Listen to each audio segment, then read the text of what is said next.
Agora vocês acompanham junto comigo, com Rafael Lara e também Gabriel Monteiro, o fechamento do mercado. É o Top News entrando no ar a partir de agora. Além disso, aqui vocês também vão conseguir acompanhar as principais notícias do dia, os últimos movimentos das bolsas no Brasil e do mundo. As análises desses movimentos a gente vai repercutir, claro, aqui com os nossos convidados do dia. Hoje a gente vai ter o Henrique Lara. Não é primo do Rafael, não, ele disse, né? Mas não sei, ainda vou... O Henrique Lara é analista da Rich Capital, mas eu acho que ele é primo do Rafael Lara também. Será que ele é primo? Além disso, vamos ter um papo, né, Rafa? Eu tô desconfiando. Lara, né? Tem muito Lara espalhado pelo mundo. Eu tô achando que ele é um primo seu e você não tá querendo confessar aqui pra gente. Nepotismo o nome disso, né? Eu tô privilegiando a galera da minha família. Brincadeira, gente. A gente vai ter o Henrique Lara aqui hoje, também a gente vai ter o Henrique Matos, que é gestor da Indy Capital também, para poder a gente bater um papo sobre mercado, né, Rafa? Exatamente. Vamos bater um papo sobre setores de saúde, Vocês de viram tecnologia. uma mão aqui? Essa mão aí chegando é a de Gabriel, vocês podem sentir já o Gabriel chegando na área aí. É o gogó de ouro da Faria Lima, né? Não tem jeito. O homem, a fera, o meu caro, né? O meu caro. Ele já tá chegando aqui já. Ou então, Rafa, aí hoje de manhã, estavam dizendo aqui que ficaram falando que você não era tão bom de piada. Eu? Foi. Teve Mas essa... aí a Paula Moraes disse que você é muito bom, sim, de imitar pessoas. De imitar pessoas. Exato. Entendi. Bom, então a gente inclusive, hoje eu fiquei sabendo, é porque eu não sei se, mas eu fiquei sabendo que hoje era até com o Silvio Santos que eu ia fazer o Top News. Entendi. Entendeu? Bom, a gente faz depois. A gente tem que bater umas metas aí pra isso, né? Senão eu posso o quê? Tomar um processo, por exemplo, da fera, então tem que ter valido alguma coisa, né? Então, assim, por exemplo, o ponto é, eu realmente sou muito ruim de piada, né? Eu realmente sou ruim mesmo de piada. Eu acho que a única pessoa que gosta das minhas piadas é minha mãe mesmo, minha avó também que assiste. Inclusive, um beijo pra minha avó, meu avô, inclusive, Benedito, que tá fazendo aniversário hoje, você acredita? Um beijo aí pra todo mundo. De parabéns. Um beijo então, aí, Benedito, do Santos Lara, e meu avô, santista também, obviamente, né? Porque Santos só tem velho.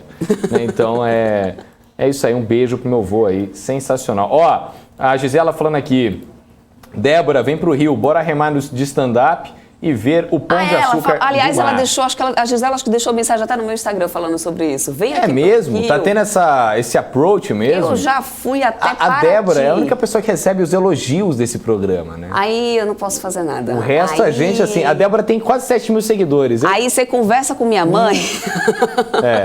Entendeu? Então, assim, o Rui das Neves falando tio do Rafael era o papai papudo, que eu não sei, eu não peguei essa referência. Alguém sabe, o Gabriel tá rindo muito aqui, não sei o que é. O Moisés Henriques da Silva falando assim, é maneirinha as piadas dele. Obrigado, Moisés, eu te amo muito, entendeu? Eu não conheço você, mas você já tá dentro do meu coração mesmo. Pelo menos Obrigado alguém pra aí. te defender. Eu defendo o Rafa porque eu gosto muito, eu acho que fica mais leve, inclusive, né?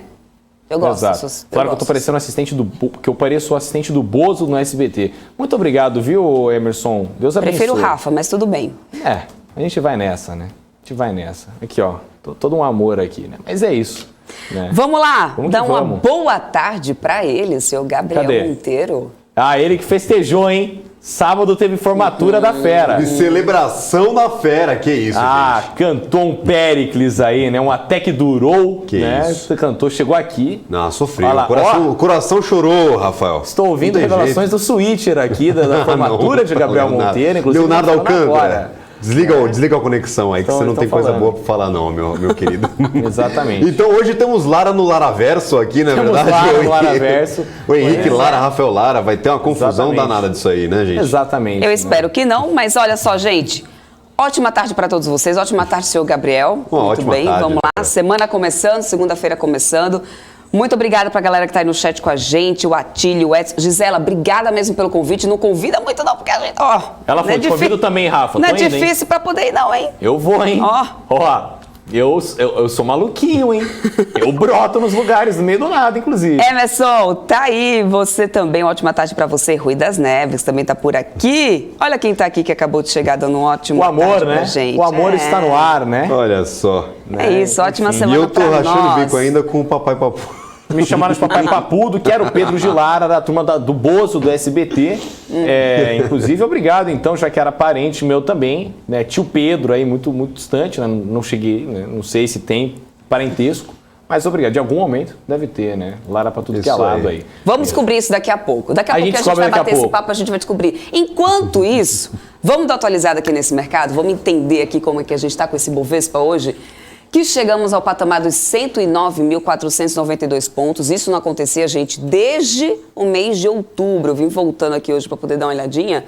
Desde o mês de outubro a gente não fecha nos 109 mil pontos e não conseguia chegar a bater esses 109 mil pontos. E aí a gente bateu lá, mas não sustentou também não. Estamos agora aqui nos 108.087 pontos, subindo 0,31%.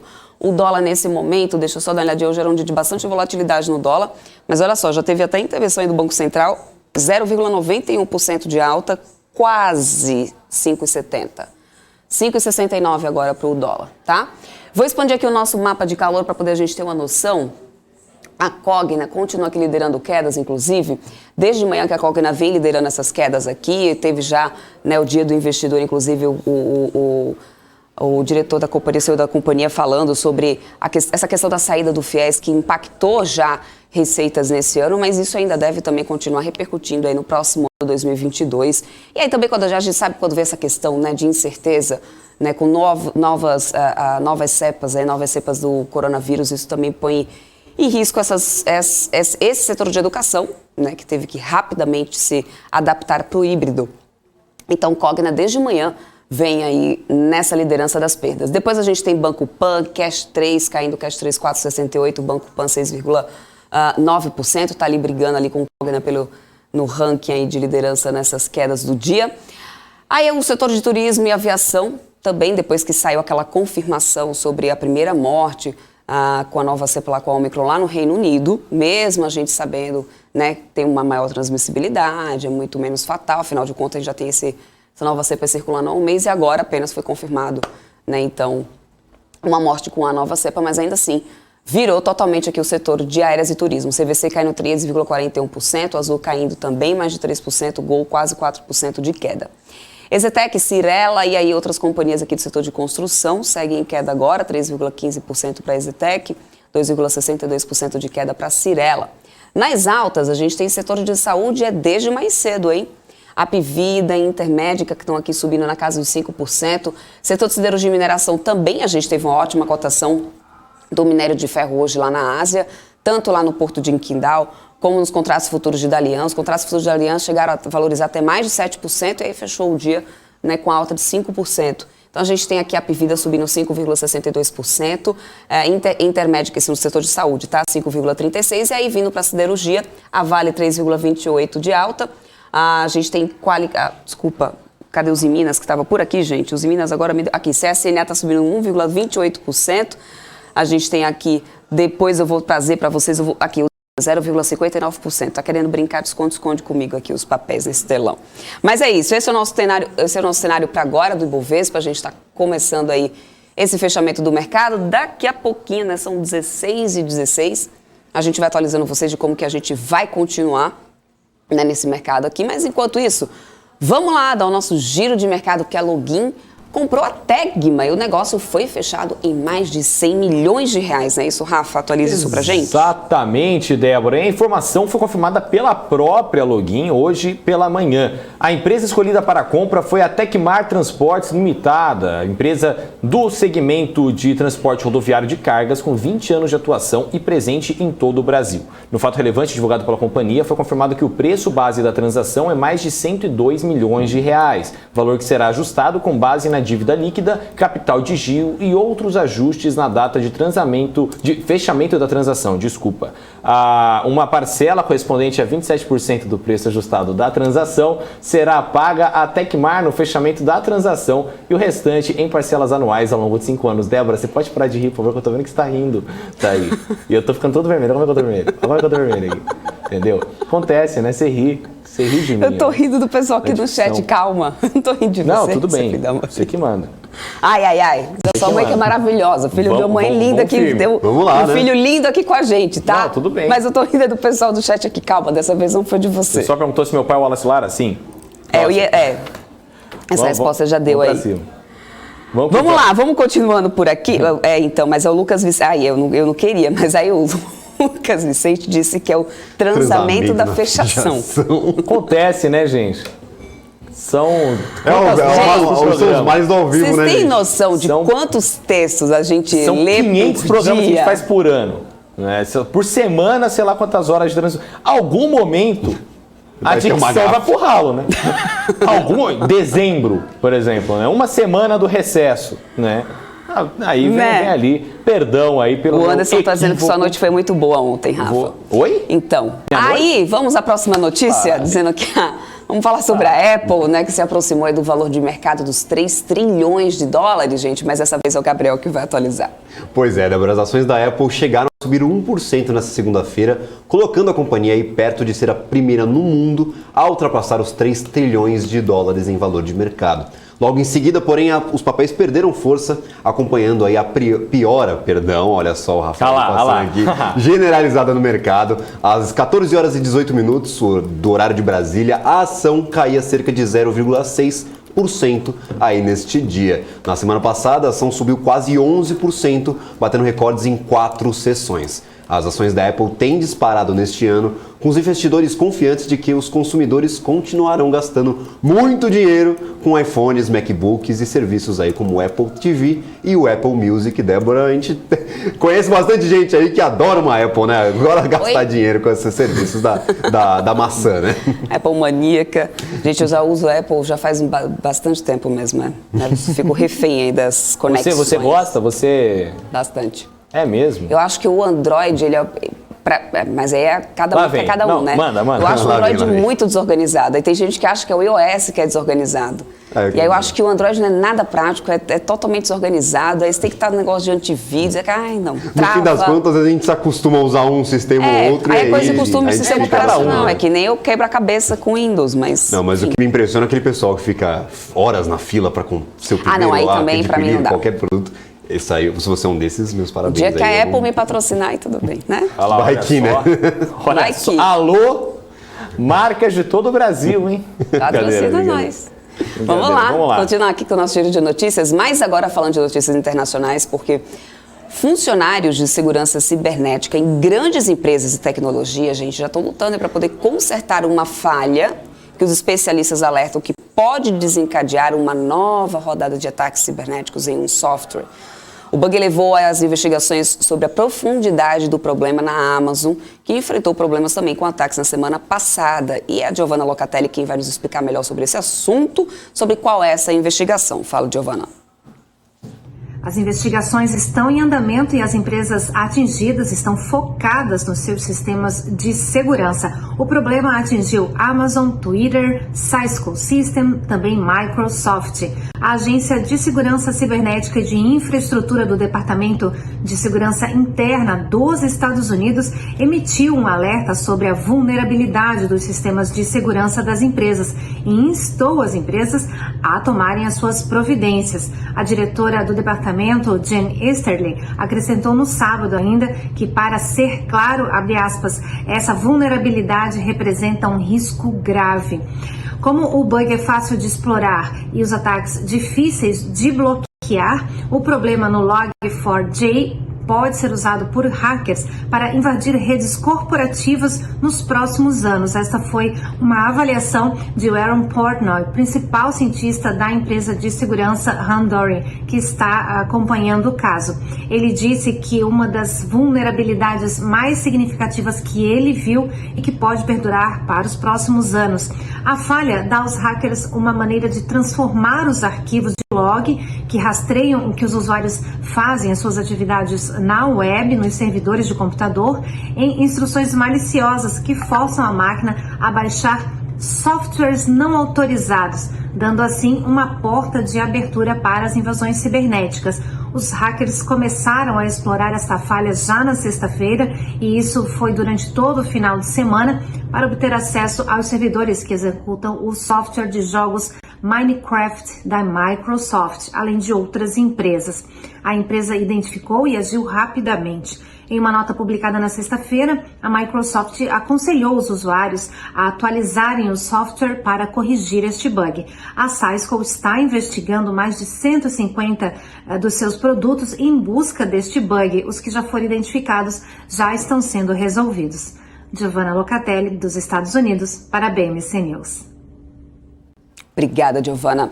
Bom, voltando aqui para o Brasil, as novas regras de importação... só uma coisa, tá, gente? A gente, só lembrando, tá? Antes de eu continuar essa informação aqui que eu vou continuar sobre as bebidas aqui no Brasil, a gente também sofreu um ataque hacker, né? E a semana passada a gente atualizou vocês sobre isso no sistema do SUS aqui no Brasil, ou seja, isso é uma coisa que tem cada vez mais acontecido, né? Ou seja, realmente é interessante que empresas comecem a investir um pouco mais, até o governo federal mesmo, para proteger dados aí da população.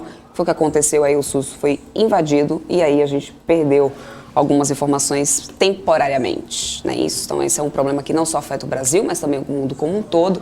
A gente já vem assistindo isso já faz um tempinho, mas que bom saber então que tem aí já pessoas se movendo para poder Eu achei, resolver isso. Débora, que você ia falar que a gente sofreu um ataque hacker na BMC e que vocês iam divulgar a dancinha do Conga La Conga pra galera. Ainda não. Por conta disso. Aí eu fiquei com sério medo, eu falei que, não, pera, é uma pegadinha comigo isso daqui. Né? Hoje, né? Hoje a galera tá querendo me quebrar ao vivo aqui, né? Mas vamos lá.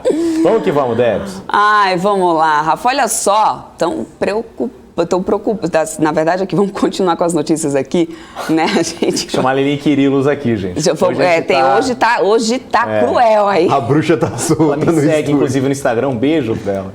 Mas vamos a doutora Lili, saudades dela, inclusive. Mas é isso aí, vamos voltar aqui para poder a gente falar sobre as regras de importação lá da China, que estão preocupando aí alguns fabricantes de alimentos e bebidas, né? E apesar dessa não ser uma lei tão nova, né, Rafa? Porque, né, me atualiza isso pra gente aí, por favor. Então, Débora, essas novas regras foram publicadas em abril, mas os desdobramentos seguiram até o mês passado. Aí o que acontece? Os fabricantes de uísque irlandês e chocolate belga e marcas europeias de café estão se apressando para poder cumprir novos regulamentos chineses para alimentos e bebidas. E muitos temem que seus produtos não consigam entrar no mercado gigantesco até o prazo de 1º de janeiro.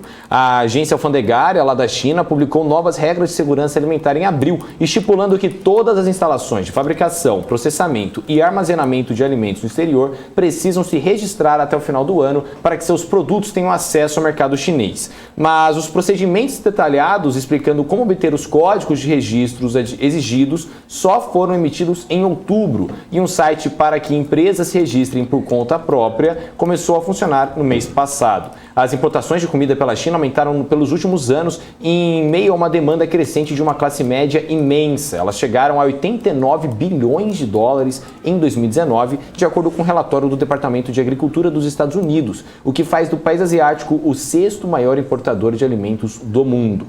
Agora, a China tenta implantar novas medidas que cobrem as importações de comida há anos, o que provoca a oposição de exportadores. Essa Administração Geral de Alfândegas da China, que supervisiona a versão mais recente das regras, deu poucas explicações em relação à razão pela qual todos os alimentos, até aqueles considerados de risco baixo, como vinho, farinha e azeite de oliva, são cobertos pelas exigências. Débora?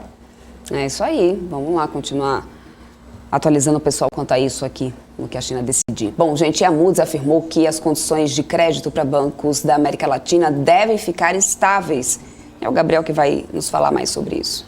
Perfeito, Débora. A Moody's, que é uma agência aí de classificação de risco, afirma que essa pressão inflacionária, a fraqueza dos mercados, de trabalhos aí de países na região trarão riscos, mas que as instituições financeiras têm reservas e fontes de geração de lucros aí suficientes para suportar, para absorver esses impactos. A Moody's afirmou que, abre aspas, as condições de crédito na América Latina vão se normalizar, suportadas pela recuperação da economia global e à medida que os efeitos da pandemia diminuam e os consumidores se adaptem, fecha aspas. De acordo com a análise, porém, os prospectos devem variar em cada país. O analista Rodrigo Marimon, um dos coautores do relatório, afirma que a vacinação contra a Covid-19, que chega a mais de 60% da população em alguns países, que é o caso inclusive do Brasil, ajuda nas perspectivas dos negócios. Os fatores demográficos e sociais, porém, apresentam tanto oportunidades quanto riscos. Marimon afirma que, embora as tendências demográficas de população jovem e baixa inclusão financeira apresentem oportunidades para essas instituições, o aprofundamento da desigualdade e da renda na região permanece como uma ameaça à recuperação da economia e demandas sociais aumentam os riscos políticos. O analista acrescentou que a alta liquidez e a capitalização adequada dos bancos formam um colchão contra esses riscos, assim como as reservas contra a inadimplência, em grande parte construídas aí em 2020. Para a maioria, os maiores bancos aí, os riscos são menores, enquanto instituições financeiras menores de nicho devem permanecer vulneráveis, dada a sua exposição aí a clientes com perfil de crédito mais arriscado. Por outro lado, a baixa bancarização da população latino-americana ainda traz oportunidades para fintechs e big techs oferecerem serviços financeiros nos países da região, afirma aí o relatório da Moody's. Segundo a agência de classificação de risco, as maiores oportunidades estão em parte no segmento de varejo e junto a pequenas e médias empresas. Nesse sentido, a agência acredita que novos entrantes podem seguir derrubando barreiras de entrada em segmentos do mercado e que regulações favoráveis à competição aumentarão a concorrência em países da região. Em um desafio aos modelos aí de negócio dos bancos tradicionais, Débora. Isso aí, boa. Vamos falar agora um pouquinho de política, gente, porque o ministro Luiz Roberto Barroso falou hoje sobre a decisão dele de determinar que o governo federal adote, sim, o passaporte da vacina, né, Rafa? Esse assunto do passaporte da vacina já tem sido repercutido já faz um tempo e, finalmente, explica aí pra gente o que o Barroso falou sobre essa decisão dele hoje. Débora, o ministro acredita que não devemos facilitar. Ao comentar hoje sobre essa decisão que tomou no sábado, determinando ao governo federal a adoção do passaporte de vacina para a entrada no Brasil, o ministro Luiz Roberto Barroso lembrou que as decisões envolvendo saúde e vida devem levar em conta o princípio da precaução. O ministro enalteceu a campanha de vacinação que tem sido feita, dizendo que conseguimos no Brasil uma vacinação muito ampla e acabamos nos tornando um exemplo em relação à matéria de vacinação. E concluiu dizendo, abre aspas, conseguimos conter o número de mortes, que atualmente está abaixo de 200 a média. Portanto, não devemos facilitar nessa matéria, fecha aspas. Inclusive hoje, né, Débora, a gente teve aí a primeira morte por Omicron lá no Reino Unido, né? Teve inclusive a declaração do Boris Johnson, né? Teve estado de emergência decretado lá. Enfim, né, a gente fica aqui acompanhando aqui na BMC News, né? Apesar de que se a gente, né, Rafa, considerar que a gente já tem essa cepa circulando aí há pelo menos um mês, agora se confirma aí o primeiro caso de morte, então eu acho que a gente já teve aí situações e momentos bem piores. Claro que eu acredito que tem aí um benefício muito grande em relação à vacina. Também acho que a gente não deve, né, simplesmente lá, tá tudo bem, tá tudo ok, mas também não precisa criar um pânico, talvez. Eis a minha humilde visão. Mas estou aqui para poder passar a notícia. Então vamos lá, seguindo por aqui com a saga da PEC dos precatórios, porque afinal, Gabriel, a Câmara vai discutir ou não essas mudanças aí, né, que foram feitas no Senado? Fala pra gente. Bom, Débora, sim, os líderes da Câmara já discutem as mudanças na PEC dos precatórios, mas eles estão resistindo em dar o aval a todas as alterações feitas pelo Senado. A expectativa é que essas mudanças entrem na pauta de amanhã do plenário. A cúpula da Câmara está agindo para encaminhar os pontos aprovados diretamente para a promulgação, sem devolver a proposta novamente aí para o Senado. O limite de pagamento dos precatórios, que abre um espaço aí de 43,8 bilhões de reais, foi colocado em outra PEC que está pronta para ir à votação no plenário. Ontem o Arthur Lira afirmou que terá sim boa vontade da casa para avaliar a vinculação aí do espaço fiscal da PEC para o Auxílio Brasil e as despesas previdenciárias. Só que isso provocou impasses entre os deputados e senadores no fatiamento aí da PEC. É aí onde vem os bastidores da Câmara. A resistência a amarrar toda a folga fiscal com essas despesas diante da articulação aí para aumentar o volume de emendas parlamentares no orçamento de 2022. Uma fonte próxima de Lira disse apenas que ele atuaria para resgatar o texto da PEC aprovado aí pelos deputados, Débora. Então fica nesse jogo aí, qual texto vai ser aprovado, se era aquele da Câmara, se é o que foi para o Senado, quais pontos vão entrar. A gente ainda vai ter que acompanhar um tempinho aí para descobrir qual vai ser essa da PEC dos precatórios, né? Eu não aguento mais. Que temos recesso já em vistas, né? Quando é o recesso do...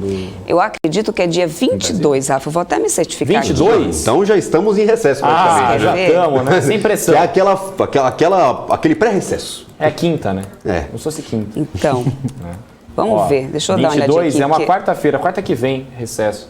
Então o ritmo Vamos já fazer um bolão? Vai estar resolvido a PEC precatórios até o recesso? Quero saber do pessoal do chat aí.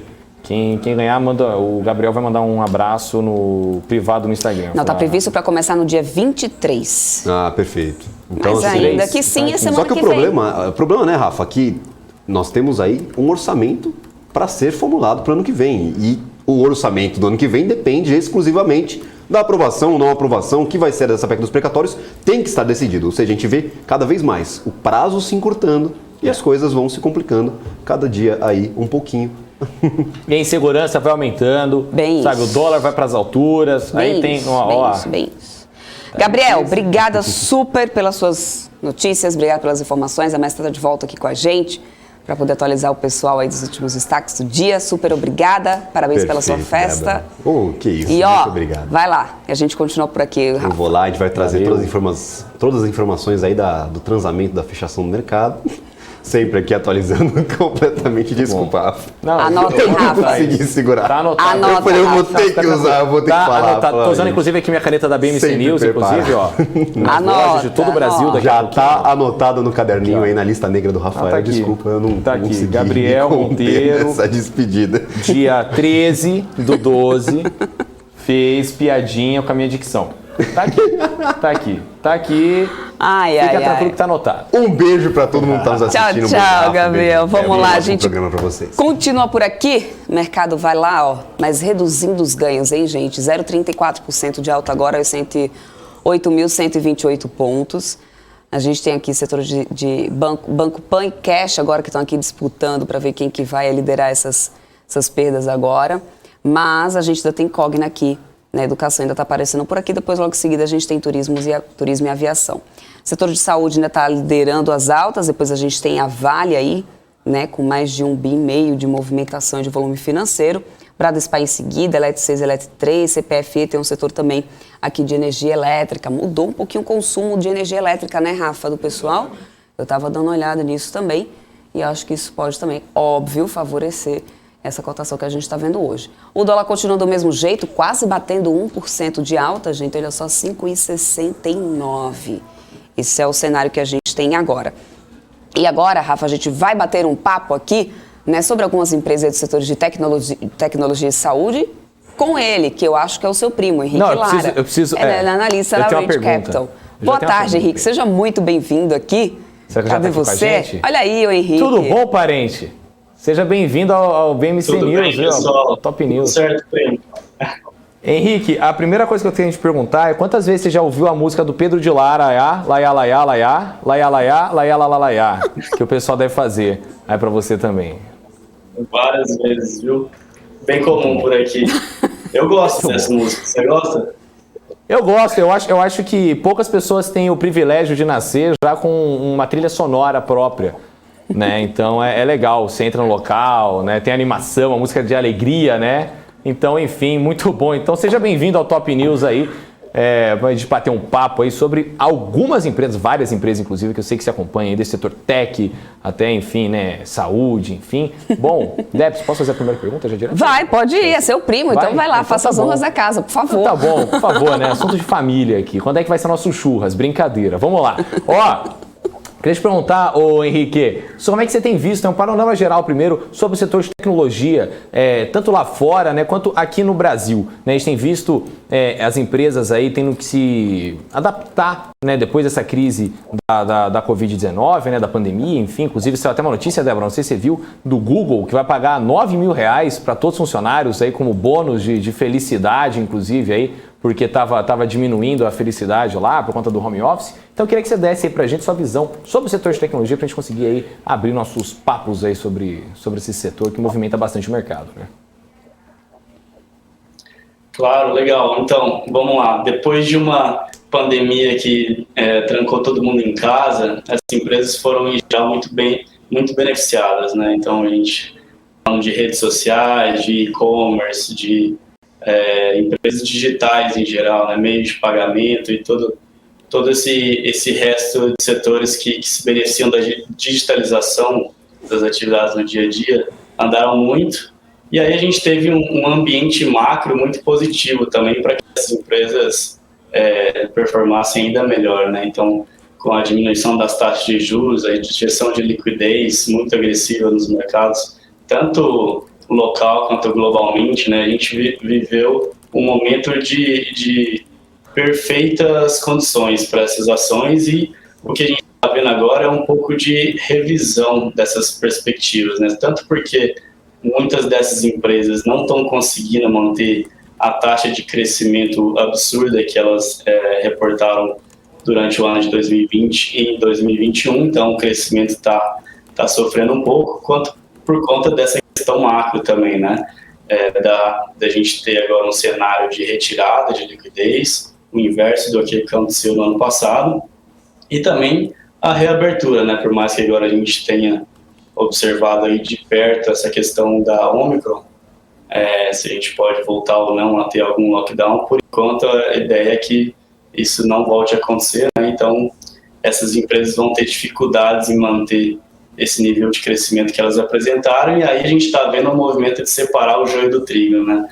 Várias empresas que fizeram IPO, tanto aqui quanto lá fora, os SPACs também, que foram um novo estilo de IPO das companhias, muitos deles retornando aí menos 70%, menos 80%, de tudo que ainda resta um pouco menos abalado por enquanto são as FANGs, né, as large caps dos Estados Unidos. Então, uma Amazon, um Facebook, um Google, uma Apple e um Microsoft, principalmente essas últimas duas, subindo bastante aí, especialmente no último mês, que os investidores vendo toda essa carnificina em todas as ações restantes desse segmento de crescimento, de tecnologia, estão correndo para essas, né, que ainda são baratas e ainda têm seu poder de mercado, sua escala, e devem continuar crescendo apesar de tudo isso. Uhum. Dando continuidade aqui, agora eu vou puxar um pouquinho aí o setor de saúde, o Rafa vai entrando aí na tecnologia, Fechado. Então a gente vai dando essa alternância aí também. Nesse setor de saúde, inclusive, porque a gente tem Papo e Vida aqui liderando altas hoje, Intermédica também está liderando altas hoje aqui. E no final das contas, a gente também teve algumas...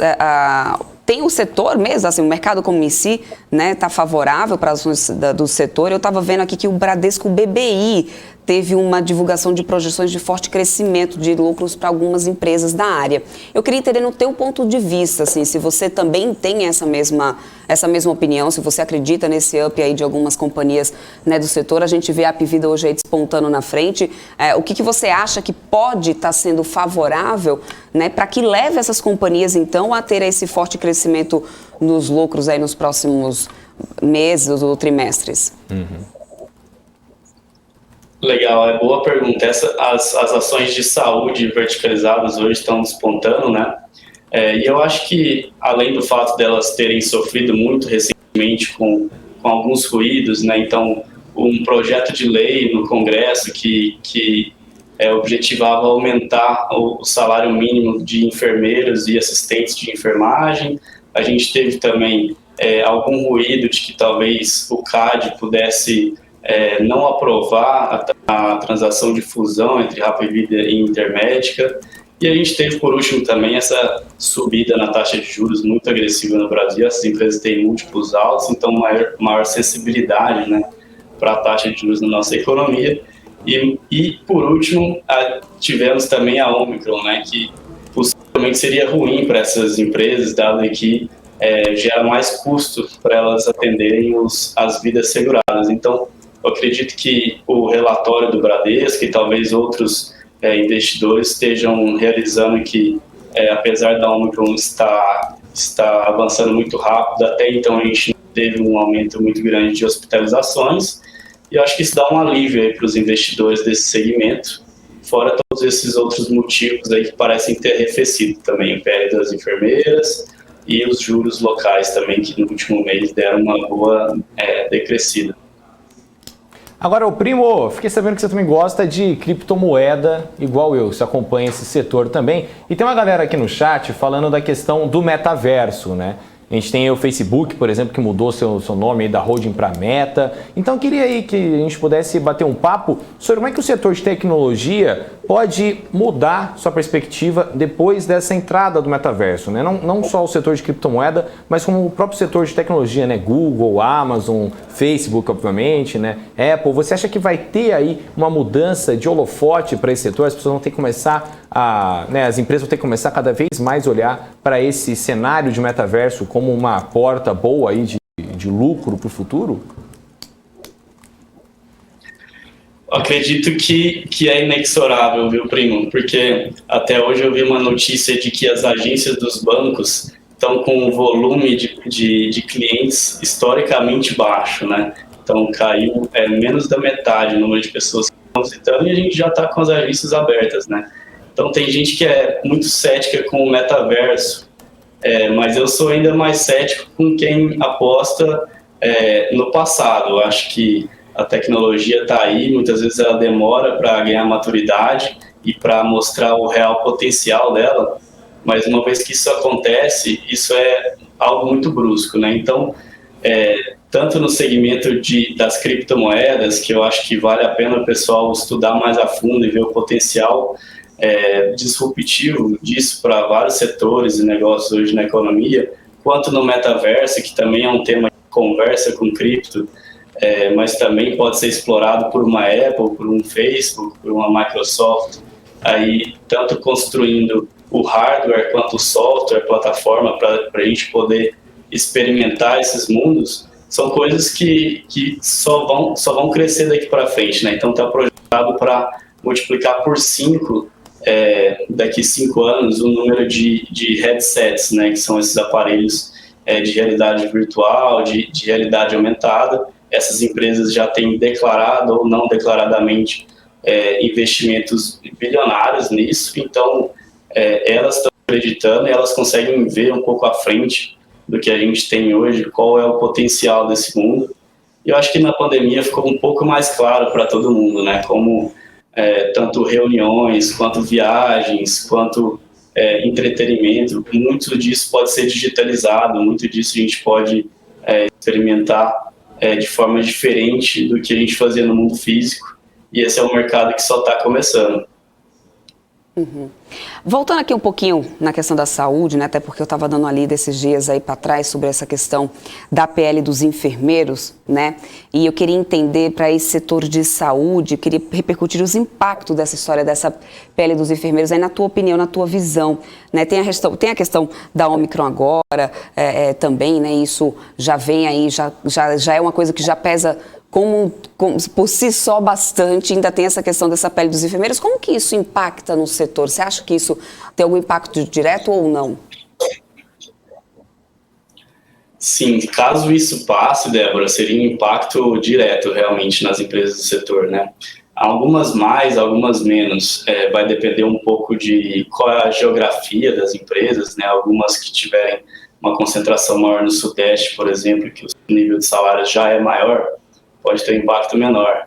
Em algumas que estiverem mais no Nordeste, por exemplo, em segmento de saúde mais voltado para o público de baixa renda, um serviço menos especializado, menos valorizado, essas podem ter um maior impacto. Isso falando das empresas privadas, né? Mas, além disso, o que o setor vê e as entidades têm brigado muito lá em Brasília é que o maior impacto, na verdade, vem para a própria estrutura pública de saúde, né? Então, as Santa Casas, especialmente, que depois de um ano de pandemia aí, pioraram ainda mais a saúde financeira dessas entidades não lucrativas, se elas tiverem que pagar aí, em média 30%, 40% a mais do que elas pagam para esses profissionais que precisam sim ser valorizados, mas é um custo que de uma hora para outra, sem previsibilidade, pode trazer um impacto muito grande e até alguma dificuldade em manter o sistema funcionando como ele está hoje, como a gente precisa dele para passar essa pandemia. Uhum. Maravilha. Agora, olhando um pouquinho para essa questão dos juros, né? A gente acabou de ter aí o Copom aumentando mais uma vez em 1,5 ponto percentual essa taxa de juros, já deixou aí uma previsão para um mesmo reajuste na próxima reunião do Copom, que vai acontecer em fevereiro, né? Tem aí a ata que vai sair amanhã, e é claro que está todo mundo na expectativa se realmente o Copom vai ficar, né, mais rígido assim, se vai durar por mais tempo essa questão desse reajuste aí dos juros. Mas desse ciclo, né, que ele tem feito de reajuste dos juros, mas como que isso impacta diretamente na questão dos planos de saúde ou não impacta? Você acha que isso chega a bater aí no bolso do consumidor? Qual que é o efeito disso em relação aos setores de saúde? Eu acho, Débora, que o principal efeito é indireto, né? Porque se os juros estiverem subindo, muito provavelmente isso é por conta de uma inflação maior do que o esperado, né? E essa inflação a gente está vendo acontecer muito forte no setor de saúde. Então, os medicamentos, os insumos, os respiradores, os equipamentos, tudo isso subiu muito. Muitas dessas coisas têm o seu custo dolarizado, então o câmbio sendo desvalorizado acabou impactando diretamente isso. E todos esses problemas de logística e produção, né, que a gente viu acontecer durante o Covid, pronunciaram ainda mais esse movimento. E isso leva as empresas, as seguradoras e as operadoras de plano de saúde a terem que tentar repassar esse preço para os clientes, né? Só que os clientes já estão cansados de terem reajustes todos os anos muito acima da inflação, né?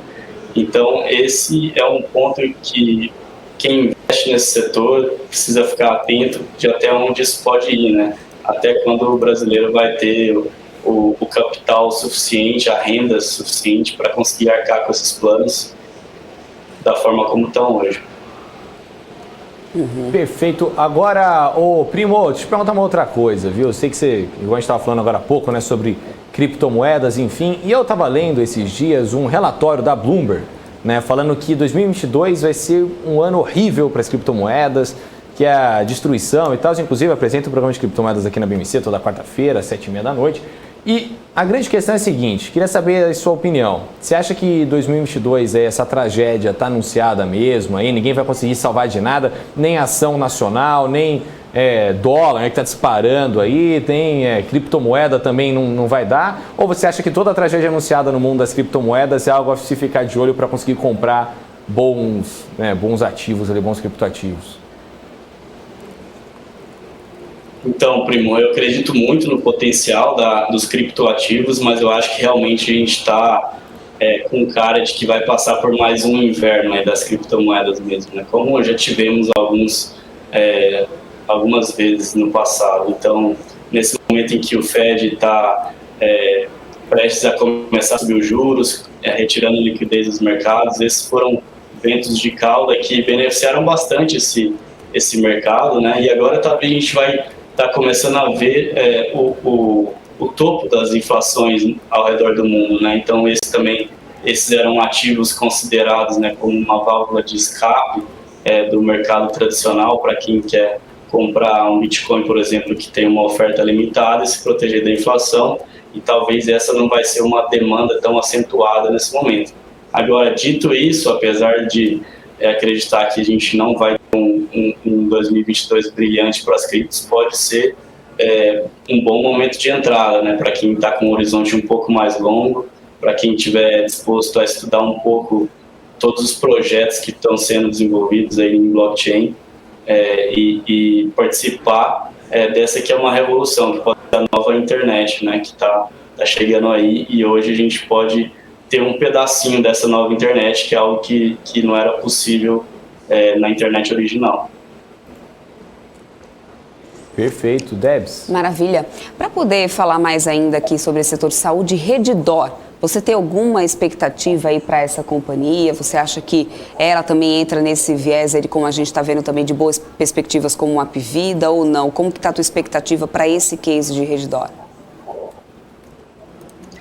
Redditor, aqui, na nossa opinião, também é um dos melhores cases no segmento de saúde.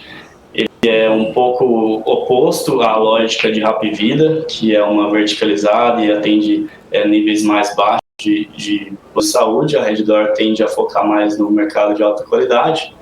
E a gente viu aí que também sofreu bastante, muitos dos motivos são semelhantes aos motivos da Hapvida, foram coisas setoriais e macro, que afetam como um todo. Mas a companhia, ela, desde o IPO, ela continua entregando até mais do que foi prometido em termos de M&A, expansão de leads orgânica e inorgânica. E agora, nesse momento, o que a gente vê é que a qualidade de gestão da companhia em gerenciar essa queda de demanda de número de leitos por Covid e substituindo isso pela volta da utilização dos procedimentos eletivos, mostra como o time da Redditor é eficiente em gerenciar mais de 50 hospitais, né? Então, em tão pouco tempo, fazer uma substituição tão grande da capacidade operacional deles é algo a realmente valorizar. E dado a tese desse mercado, os ventos de cauda, os drivers de envelhecimento da população, de aumento de demanda ainda mais agora com isso na cabeça das pessoas por um plano de saúde, a gente entende que é uma tese secular mesmo, que passou por um mau momento aí nos últimos meses, mas deve voltar a se recuperar. Hoje a Redditor negocia 18 vezes EBITDA no próximo ano, que para a gente parece um bom ponto de entrada por tudo que a companhia deve entregar aí para frente. Show de bola. Agora, Primo, o pessoal inclusive está adorando aqui que a gente entrou no personagem mesmo da história do Primo aqui, o Eduardo aqui falando, enfim, vamos que vamos. Queria te perguntar agora um pouco sobre o setor de pagamentos. Eu sei que você acompanha Stone, PagSeguro, né? Eu lembro também que em 2019 a gente estava muito ali num holofote para o setor de pagamentos. A gente teve a história também da Cielo ali, né? Que, enfim, acabou tendo um rebuliço no mercado. E como é que hoje você está vendo esse setor, né? Você tem visto aí bons players nessa área, né? PagSeguro, Stone, enfim? Ou você acha que é um setor que ainda está precisando de alguns gatilhos a mais para conseguir aí ter o foco do investidor para essa área? Esse setor está difícil, Primo. A gente já tem visto há algum tempo, né, que a competição só aumenta, então as taxas que podem ser cobradas, elas diminuem com o tempo. E por outro lado, o custo de atender o cliente tem aumentado também. Então isso espreme muito a margem dessas adquirentes, né, e o custo delas é muito baseado na Selic, a taxa básica de juros, para elas poderem fazer o adiantamento de recebíveis. Então, da forma como a gente vê aqui na Reach hoje, essas empresas elas precisam se reinventar, elas precisam atender os clientes de novas formas. Então, a gente tem visto alguns movimentos de software, por exemplo, com a Stone comprando a Lynx. A gente tem visto o movimento de banco digital, de ofertar mais serviços financeiros, como a PagSeguro fez com o PagBank. E isso parece estar indo bem, especialmente o PagBank. Mas ambas as companhias vão precisar passar por uma reformulação muito, muito ampla da forma como elas monetizam a base de clientes hoje, atendendo a novas demandas do mercado, e isso não necessariamente no curto prazo vai ser benéfico para o resultado dessas empresas, né? Então, hoje esse é o momento que, apesar da gente gostar da gestão dessas companhias, achar que elas fizeram até aqui foi algo realmente impressionante, no curto prazo não parece muito empolgante para que, apesar de, depois de tudo que elas caíram, elas já voltem a se recuperar nesse momento. Show de bola, então. Deb, você tem mais perguntas? Repercutindo, antes de trazer qualquer coisa aqui sobre saúde, porque eu vi teve gente pedindo para poder falar de Neogrid aqui, do setor de tecnologia também. Eu queria ver se por um acaso, né, o seu primo, meu primo aqui, acompanhar de perto ou não, que se não acompanhar não tem problema, mas é que o pessoal deixou aqui no chat, a gente tende sempre a trazer aqui, dar preferência aqui pro que o pessoal está pedindo aqui no chat. A gente tem muito esse lema aqui, viu, primo? A gente quer criar uma grande roda de conversa aqui entre o pessoal que está no chat e os nossos entrevistados. Então, eles mandam todas as perguntas que tiverem aí na telha, né? Obviamente com respeito, educação, enfim. E o analista, enfim, especialista, ele tem total liberdade para falar, olha, não acompanho esse setor aí, não acompanho tal ação, não acompanho tal empresa, mas já fazendo as perguntas aqui que a galera vai mandando, entendeu? Aí a galera vai mandando bala. Então, você acompanha, né, o grid aí? Bacana, assim que é bom, debate aberto. Sobre NeoGrid eu não acompanho no detalhe, eu acompanho o setor de software, né, tanto local quanto globalmente, e o que a gente tem percebido é um pouco disso que a gente estava falando no começo da entrevista, né, então o aumento de juros, diminuição de liquidez do mercado, essas empresas elas estavam negociando a múltiplos muito altos, e para conseguir manter esse nível de avaliação, elas vão precisar reportar um crescimento muito bom, né? Então, esse é o caso que provavelmente deve estar afetando também, influenciando o caso da NeoGrid. Eu entendo que ela está num segmento em que não existe tanta competição e ela realmente tem um produto diferenciado aí para conseguir oferecer para os clientes dela organizarem melhor as cadeias logísticas, né, as cadeias de produção. Parece um caso super interessante, sim, mas a gente ainda não se aprofundou na tese aqui hoje. Perfeito. Pediram também aqui, viu, primo, para falar de Sinqia. O Pedro Curcio aqui pedindo Sinqia. Você acompanha a Sinqia por aí? Acompanhamos. Essa a gente acompanha muito no detalhe, primo. É uma empresa que a gente gosta muito. A gente investe aqui há quase 5 anos na empresa. E a gente está vendo ela passar por um movimento agora que é transformador. Então, essa era uma companhia que fazia sistemas ali para os back-offices das instituições financeiras e agora ela está vindo para a linha de frente. Então, ela fez algumas aquisições super legais aí na área de onboarding digital, na área de automatização de processos, na área de cobrança digital de dívidas, que ela vai ajudar os bancos agora a fazerem mais receita. Esses são negócios geradores de negócio. E isso também são soluções mais modernas, soluções que têm uma venda mais simplificada, mais simples, mais rápida, com implementação idem. E além disso, ela está olhando novos negócios, né, que ela acabou de fazer uma captação. Então, dado isso, hoje a gente vê a Sinqia negociando em múltiplos de EV/EBITDA de 11 vezes do ano que vem, que é um dos níveis mais baixos de toda a história dela, sendo que hoje a companhia é muito melhor do que ela já foi há alguns anos atrás. Então, a gente tem boas expectativas para a Sinqia aí para os próximos anos. Acho que é um nome que vale a atenção do pessoal aí que gosta de acompanhar uma tese de tecnologia, mas também com preços razoáveis. E essa questão do metaverso, não sei se você também está já olhando um pouco para isso, mas tem muita gente trazendo esse questionamento, levantando um questionamento até aqui no chat. Já vinham falando sobre isso alguns outros dias. Hoje o Edmilson está dizendo aqui assim, o metaverso é cópia do Second Life, só mudou o desenvolvedor. Inclusive, teve a notícia que o Banco do Brasil, né, também deve partir aí para a história do metaverso. O Banco do Brasil vai para o metaverso? Pois é, nem combina, né? Mas, pô, assim, não é que não, imagina. gente, mas assim, se você pensa que o Banco do Brasil é o banco mais antigo, ele está tentando se modernizar, mas já vai de cara, ó, pum, metaverso. Imagina o Barsi com um óculos VR, assim, nossa, ia ser legal pra caramba, hein? Né? E aí, o que acontece? Até que ponto é realmente interessante, até que ponto isso pode aí, ser um retorno realmente ou não, até que ponto é realmente alguma plataforma que só mudou um desenvolvedor? Como que você tem olhado para essa questão do metaverso? É uma nova modinha apenas? O que você acha disso? Eu acho, Débora, que o metaverso, na verdade, vai ser uma mistura de vários metaversos, né? Então, o Second Life foi realmente uma tentativa, há alguns anos atrás, de um jogo.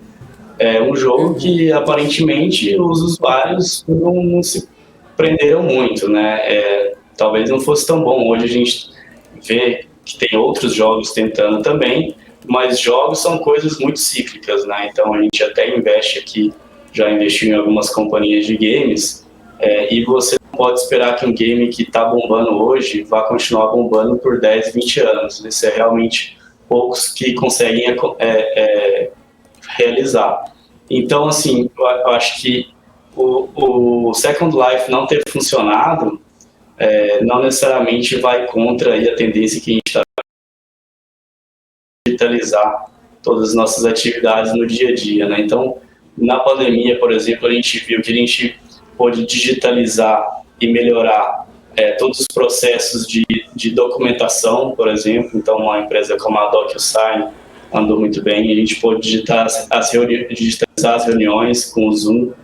A gente pôde digitalizar as atividades de desenvolvimento de negócios das empresas, muitas delas foram para o cloud, estão migrando para o cloud. A gente pode digitalizar as consultas com os médicos, a telemedicina está aí para provar como isso tem funcionado. A gente pode digitalizar várias coisas e eu não vejo o mundo voltando atrás. Então, quando a gente fala metaverso, pode ser uma palavra que gera algum ceticismo no pessoal, mas no fundo a gente está falando de digitalizar a nossa vida, as nossas atividades. Eu acho que em relação a isso, parece pouco provável que a gente volte atrás. Perfeito, então, realmente. Aí eu estava até lendo aqui, eu não sabia dessa história mesmo, a Debs me mandou aqui no WhatsApp, né? O Banco do Brasil vai estar no GTA, inclusive, aí quem já jogou GTA aí, então vai ter lá o carro forte. Você sabia dessa, primo? Não sabia, hein? Pô, que sacada. Para quem dizia que o Banco do Brasil não sabia, parabéns pro Banco do Brasil. Parabéns aí, não, pô, ideia é boa mesmo, parabéns aí. Demais. Ó, bom, o pessoal tá perguntando aqui, um pouco fora do nosso escopo aí, mas quero saber se vocês têm alguma opinião sobre esse. Perguntaram aqui pra gente sobre Enjoei. Enju 3, você acha um bom case e tal? Você tem alguma opinião formada sobre essa empresa, ô Primo? A gente já deu uma olhada aqui, Primo, no caso da Enjoei.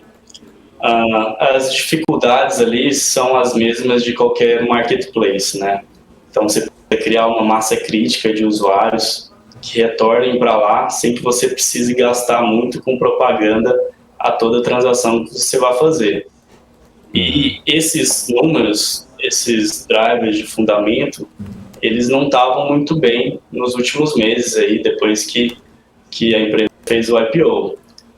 Então, de toda forma, assim, eu acho que é uma empresa que tem um modelo interessante com essa questão de reutilizar os itens, né, de reciclar moda, de reciclar utensílios que você não usa mais.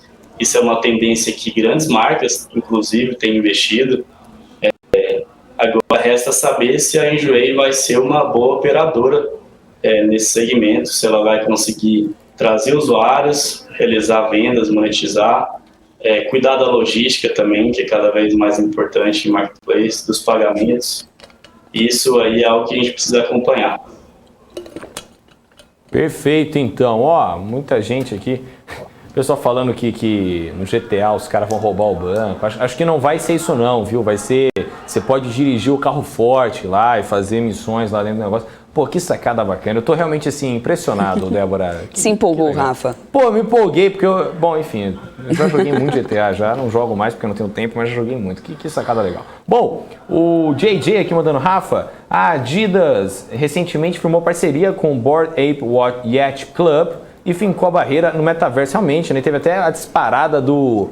Acho que é Sandbox, né? A Sandbox, que por conta dessa história... Aí, ô JJ, que contribuição legal aí que você mandou pra gente. Debs, você tem alguma outra pergunta aí? Eu quero só fazer mais uma aqui, só pra gente encerrar esse bloquinho aqui de saúde que a gente estava falando, sobre essa questão da Omicron, assim. A gente sabe que lá pra trás, né, quando começou toda essa questão do coronavírus, muita gente falava, poxa, setor de saúde, vão ter que atender, né, poderia ali despontar na frente, sendo como um setor que se beneficiaria de alguma forma nesse momento.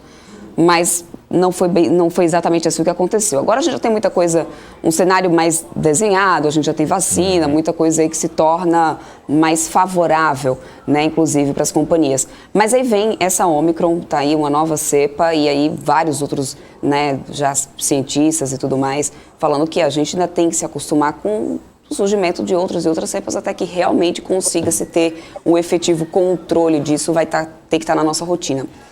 Até que ponto o surgimento de cepas assim, né, e essas demandas assim pontuais, né, que porventura venham acontecer, né, até que realmente se controle tudo em termos de pandemia, até que ponto isso afeta o setor de saúde, até que ponto, por exemplo, a Omicron agora pode ser um peso negativo para as companhias do setor? Débora, a gente vai ter que descobrir como essa Omicron causa hospitalizações graves ou não. Acho que essa é a grande variável aí que ainda precisa ser esclarecida.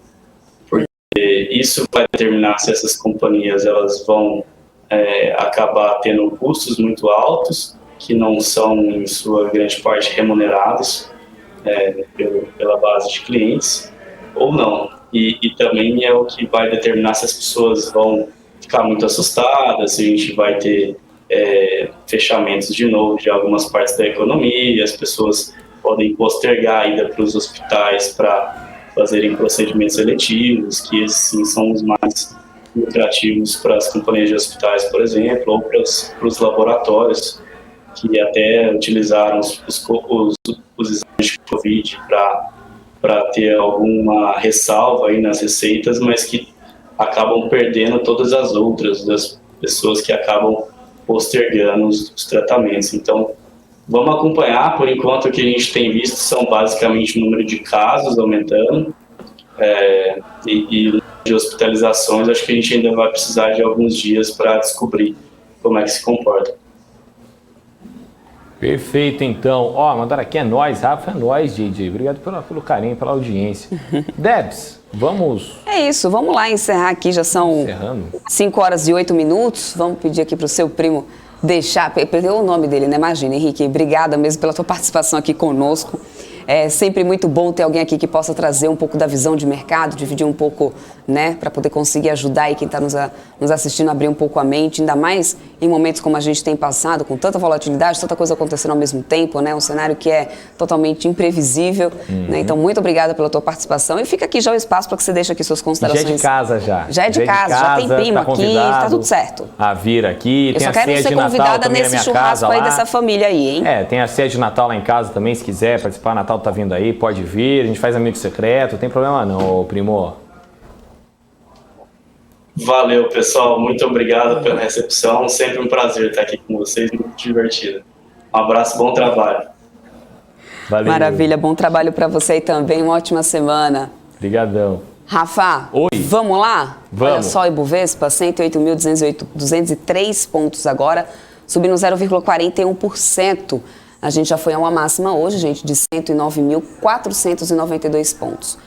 O dólar segue do mesmo jeitinho aqui, o dólar futuro, tá? Subindo 0,87%, cotado a 5,69. O dólar à vista, a gente já tem ele fechado aqui, né? Ficou também numa alta aí de praticamente ficou 1,07%, 5,67 de cotação, perto da máxima do dia. Eu vou ficar acompanhando aqui o dólar futuro para vocês. O petróleo também já fechou, Brent caiu 1,01%, com o barril cotado a $74, e o WTI, né, ficou numa queda de 0,53%, com o barril cotado a $71. Aí, lembrando que a gente tem uma agenda bem movimentada aqui essa semana, né, Rafa? Todos os bancos centrais aí do mundo devem se manifestar hoje e, no final das contas, a gente, antes do Fed, aí tem o petróleo lá fora já fechando uma cotação de queda. E o dólar parece que vai ignorando aí o Banco Central, bate aí os 5,67 com a demanda para essas remessas, na expectativa também nessa aceleração do tapering, não adiantou muito essa intervenção que o Banco Central fez hoje. A gente segue aqui com o dólar subindo quase nos 5,70. Nas altas e baixas permanece o mesmo cenário, tá? Cogni e Banco Pan liderando quedas. A Pvida aqui em seguida a Intermédica, liderando as altas com 4% aqui de alta praticamente cada um dos papéis. E a gente ainda tem papéis aqui do setor de siderurgia e mineração, liderando no meio das altas aqui, dos principais destaques de alta do dia, viu, Rafa? Esse é o cenário que a gente tem por enquanto, por agora. Magazine Luiza de manhã estava subindo, hein? Mas agora está caindo 1,71%. Lame 4 também, a gente tem Via 1,64% de queda. Era um setor que hoje de manhã até estava conseguindo subir um pouco, mas não conseguiu sustentar muito essa alta, não. Não é isso, Rafa? Exatamente, Debs. Aqui, estamos dando uma olhada aqui no nosso chat, aqui, que a galera já está mandando já também as empresas que eles querem que a gente comente hoje no programa aqui com o pessoal. Vai ter outro Henrique agora também, né? Vamos ver se ele já está aqui na linha. Já deve estar chegando daqui a pouquinho, o Henrique. É o Henrique Matos, gestor da Indy Capital, já está aqui conosco. Muito boa tarde para você, Henrique. Boa tarde, pessoal. Como vai? Tudo ótimo. Vamos lá falar um pouquinho desse Bovespa, que hoje parece, né, tá um pouco mais animado. A gente que vem aí na semana muito mais positiva do que negativa. Não vamos olhar vamos olhar na semana, né? E o dia, hoje? Nesse Bovespa, do jeito que tá, vamos lá começar falando sobre o setor de... Mas, né, sobre os desafios aí para o setor do longo prazo aí, e muito mais também sobre a questão de consolidação para os setores aí que a gente pode falar sobre o setor de saúde. É uma das altas aqui do dia. Eu vinha já repercutindo isso um pouquinho com o entrevistado passado. A gente tem aqui a Apvida, como eu vinha mostrando aqui para o pessoal, subindo 4%, Intermédica também subindo 4,03%. E aí eu queria, é um dos cases que eu sei que vocês acompanham por aí, né, que é justamente Intermédica. A gente pode falar um pouquinho de como que tá essa aguardada fusão, por exemplo, com a Apvida? Quais são as expectativas de vocês? Como que vocês têm olhado para isso? Já teve aí Casa também analisando que tem um grande crescimento aí pela frente para o setor. Como que vocês estão olhando para isso?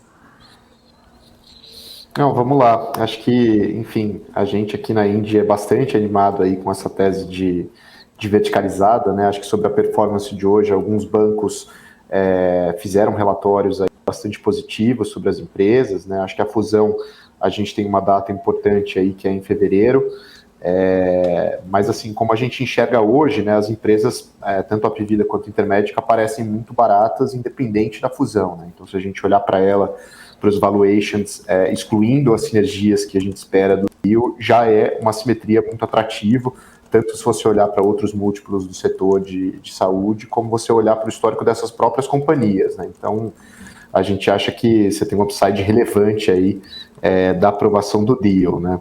Mas, por outro lado, eu acho que assim, o mercado ainda tem uma preocupação relevante sobre normalização de sinistros, né? Então, apesar daqui a gente ter um viés bastante longo prazo e enxergar esses resultados fracos, né, por conta de uma sinistralidade alta como não recorrentes, acho que o mercado tem ainda uma preocupação de uma eventual terceira ou quarta onda, né, dependendo de como você chamar, dessa variante aí.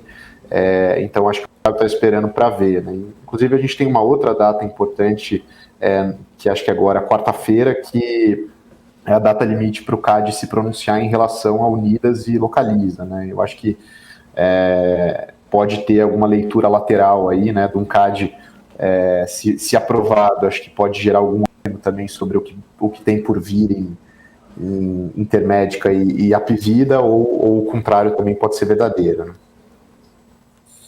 Perfeito, então, queria agora bater um papo com você, novamente seja muito bem-vindo, viu, Henrique, aqui no Top News. Queria Obrigado, falar, inclusive, é um prazer estar com vocês aqui. Show de bola. Então, o prazer é todo nosso aqui. Ainda sobre esse setor aí, né, que a gente estava comentando um pouco sobre a Apvida, enfim, a gente tem visto uma lógica também, né, dos gatilhos do setor de saúde, né? A gente fala muito aqui na BMC, né, Débora, que os setores na Bolsa, eles precisam de gatilhos para os investidores eles irem, né, tendo ali no holofote. Você acha que o setor de saúde, ele vai ter gatilho aí suficiente para o ano de 2022 para conseguir dar uma recuperada e conseguir realmente deslanchar no próximo ano? Eu acredito que assim, é difícil falar do setor de saúde como um todo, porque as empresas têm dinâmicas bastante distintas, né? Eu acho que a única dinâmica que é comum ao setor é que assim, todo o setor deveria se beneficiar de crescimento econômico, né? Por uma razão de que a maior parte dos planos de saúde hoje, sejam eles verticalizados ou não, quem são a principal fonte pagadora são as empresas, né? Então, o crescimento econômico cria um ambiente mais benigno, né, para adição de vidas e tudo mais. Então, é claro que assim, a recuperação econômica ajuda todo mundo, mas assim, olhando para as dinâmicas específicas, né, a gente tem até dinâmicas opostas, né? Então, se você tem uma nova onda de internações, vamos dizer assim, isso é bom para alguns players, né, como os hospitais puros, e ruim para os players que prestam assistência, sejam eles operadoras verticalizadas, como o Intermédica ou a Apvida, seja ela uma Sul América ou um Bradesco, que são operadoras não verticalizadas, né? Então, é difícil falar de um trigger que seja positivo para todo mundo. Eu acho que olhando para as verticalizadas, né, o que o mercado está esperando ver é o sinistro de fato de volta aos patamares pré-pandêmicos, né? Quando a gente fala com as companhias, até com as não verticalizadas, o que tudo indica é que pelas internações a gente já está muito próximo da normalidade, né? E olhando para exames ainda continua um pouco alto, né? Que o pessoal, qualquer suspeita de qualquer sintoma de doença respiratória, né, gera uma suspeita de Covid, então ainda tem um número elevado de exames pesando no sinistro, né? Mas claro que tudo isso pesa muito menos do que internações de UTI, né? Então acho que pode ser um momento bom aí para operadoras em 2022 na nossa visão, tá?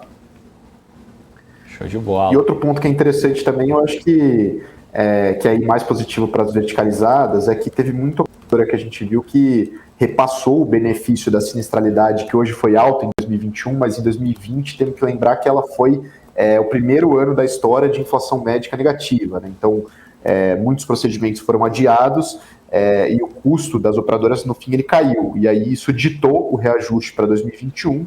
Muitas operadoras aproveitaram para conseguir manter os seus clientes, né, não passar reajuste. Agora, com essa dinâmica de custo muito elevado e um contrato que não foi reajustado, a sinistralidade, se você rodando acima de 90%.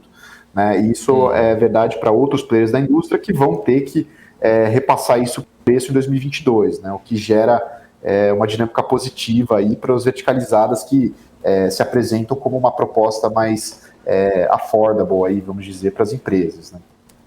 Num cenário macroeconômico bastante desafiador que a gente está vendo. Mudando agora um pouquinho de... Eu queria falar contigo sobre o setor de educação. Aliás, o setor de educação hoje, Cogna está ali brigando, Banco Pan e Cogna agora caindo quase 8% hoje, né? Queria repercutir um pouco desse setor de educação contigo, queria entender a tua perspectiva para alguns papéis, não só, por exemplo, hoje a gente tem maior queda do dia que é Cogna, não sei se acompanha de perto, mas eu sei que Ânima, né, é uma das coisas que vocês acompanham por aí, e eu queria entender como é que está a tua perspectiva, porque assim, até então o que tinha no radar era justamente, né, agora a retomada de tudo, alunos voltando para aulas presenciais, e aí vem essa nova variante Ômicron, né? Sem contar outras questões, por exemplo, no caso de Cogna, que aí tem essa questão do FIES, que pode ainda repercutir no ano que vem, ou seja, o setor como um todo de educação passou bastante tempo aí apanhando bastante, afinal de contas, né? Com o isolamento social, com tudo, quem não conseguiu se acompanhar e aí se adaptar para o sistema híbrido realmente ficou para trás, né? Mas o que poderia, então, ser um patamar, uma perspectiva aí positiva para esse setor, ou ainda não dá para se falar nisso relacionado à educação? Eu acho bem complicado falar de uma visão geral para o setor educacional, né? Acho que vou ser um pouco repetitivo aqui com o que eu falei em saúde. Eu acho que as empresas elas estão em dinâmicas bastante particulares, né? Então, pega uma Ânima, por exemplo, ela vem se beneficiando, que é uma empresa que a gente investe, desse cenário da pandemia, né? Que eu acho que, de uma maneira geral, depois eu entro nas empresas, o que acabou acontecendo na pandemia, né? Então, uma dinâmica que a gente já vinha vendo no mercado educacional desde 2015 e 2016, com o final do FIES, né, pelo menos de novos contratos do FIES, foi uma dificuldade enorme para a captação de alunos, né, novos alunos, e isso também decorre de um Brasil que não cresce, né, e é um setor altamente alavancado à renda, né? Aproximadamente 75% dos alunos que estudam nessas empresas listadas pagam a sua mensalidade com o próprio salário, né? Então, esse cara, uma vez desempregado, fica quase que inviável ele manter a faculdade, né? Então, e aí, junto com isso, em 2018, a gente teve uma abertura regulatória do ensino à distância, né? Que antes você não conseguia ofertar, só quem já tinha o credenciamento de polos conseguia ofertar o ensino à distância, e isso ficou muito mais flexível, né? E causando o quê? Uma queda de preços e aumento de volumes forte na indústria, e uma perda para aqueles que surfavam dessa reserva de mercado e já tinham as vagas, como é o caso da Croton, e um ganho no caso do MyDux, que tinha uma marca forte, mas ainda tinha uma restrição a colocar capacidade, né? E aí acho que a pandemia veio para fortalecer ainda mais essas dinâmicas, né? Então, o aluno do presencial, que já vinha perdendo espaço para o ensino à distância, na hora que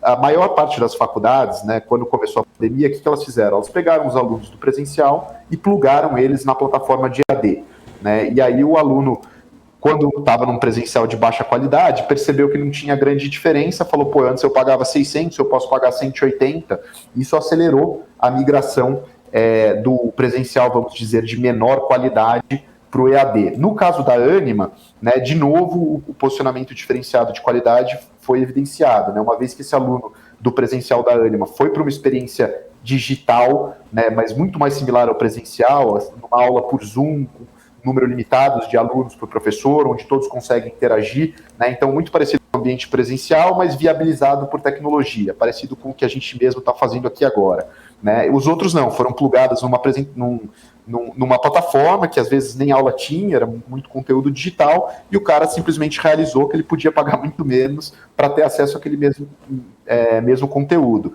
E aí o que a gente viu com aquele aluno do presencial que ficou insatisfeito com a mudança para essa experiência AD? Ele foi buscar instituições que mantinham a qualidade, né, como a Ânima, então ela vem se beneficiando de migração de alunos, né? Então, se você olhar para uma Kroton, ele perdeu em todas as pontas, né? O presencial dele era esse de massa, que não tinha grandes diferenciais. Quando ele joga esse aluno para o EAD, esse aluno percebe que ele estava pagando R$600 por um negócio que poderia custar 200, e aí você tem uma dinâmica muito ruim, né, de migração de um produto que apesar de ter uma margem menor, tem um ticket muito maior, então a contribuição em margem dele era em reais, né, do produto presencial era maior, e você tem uma desalavancagem operacional, né? À medida que os alunos começam a sair do presencial, você tem que reajustar a questão de salas, de professor e tudo mais, né? Diferente do EAD, que você faz tudo instantaneamente.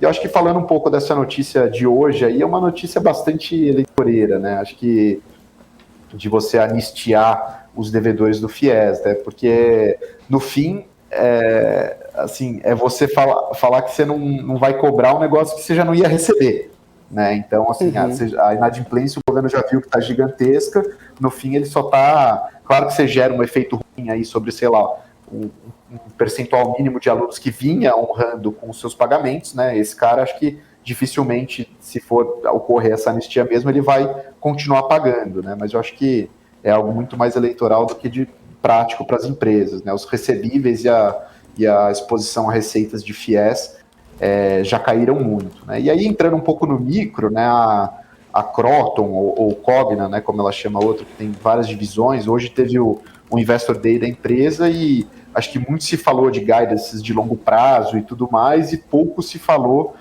do que se espera para o ano que vem, né? Então, é uma empresa que está sofrendo com uma alavancagem muito alta, né? O mercado está ansioso para saber como que eles vão resolver esse curto prazo, e o Investor Day gastou muito tempo falando de um longo prazo e pouco aí de 2022, que é um cenário desafiador para eles, né? Então, acho que isso acaba pesando no preço da ação hoje. Agora, o Henrique, muito sem falado também do tal do grupo GPS, né, que é de terceirização aí de serviços. Vocês têm alguma opinião aí sobre essa empresa? E ela está se posicionando aí também no setor que está meio fragmentado, né, meio aproximadamente de 5% do market share, mas também com muito espaço para consolidação, né, como em outros mercados internacionais. Você tem alguma opinião sobre o grupo GPS aí?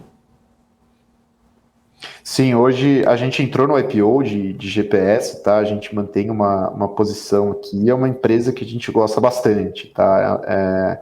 E aí, acho que dando um breve resumo da tese, até quando ela apareceu para realizar o IPO, à primeira vista, assim, não parecia um negócio mega sexy, né? Muito intensivo em mão de obra, então basicamente é um business de spread em cima de mão de obra, né? Você recebe do seu cliente, seja ele o shopping, uma indústria, um condomínio residencial, uma demanda, né, por funcionários de limpeza, de segurança e tudo mais.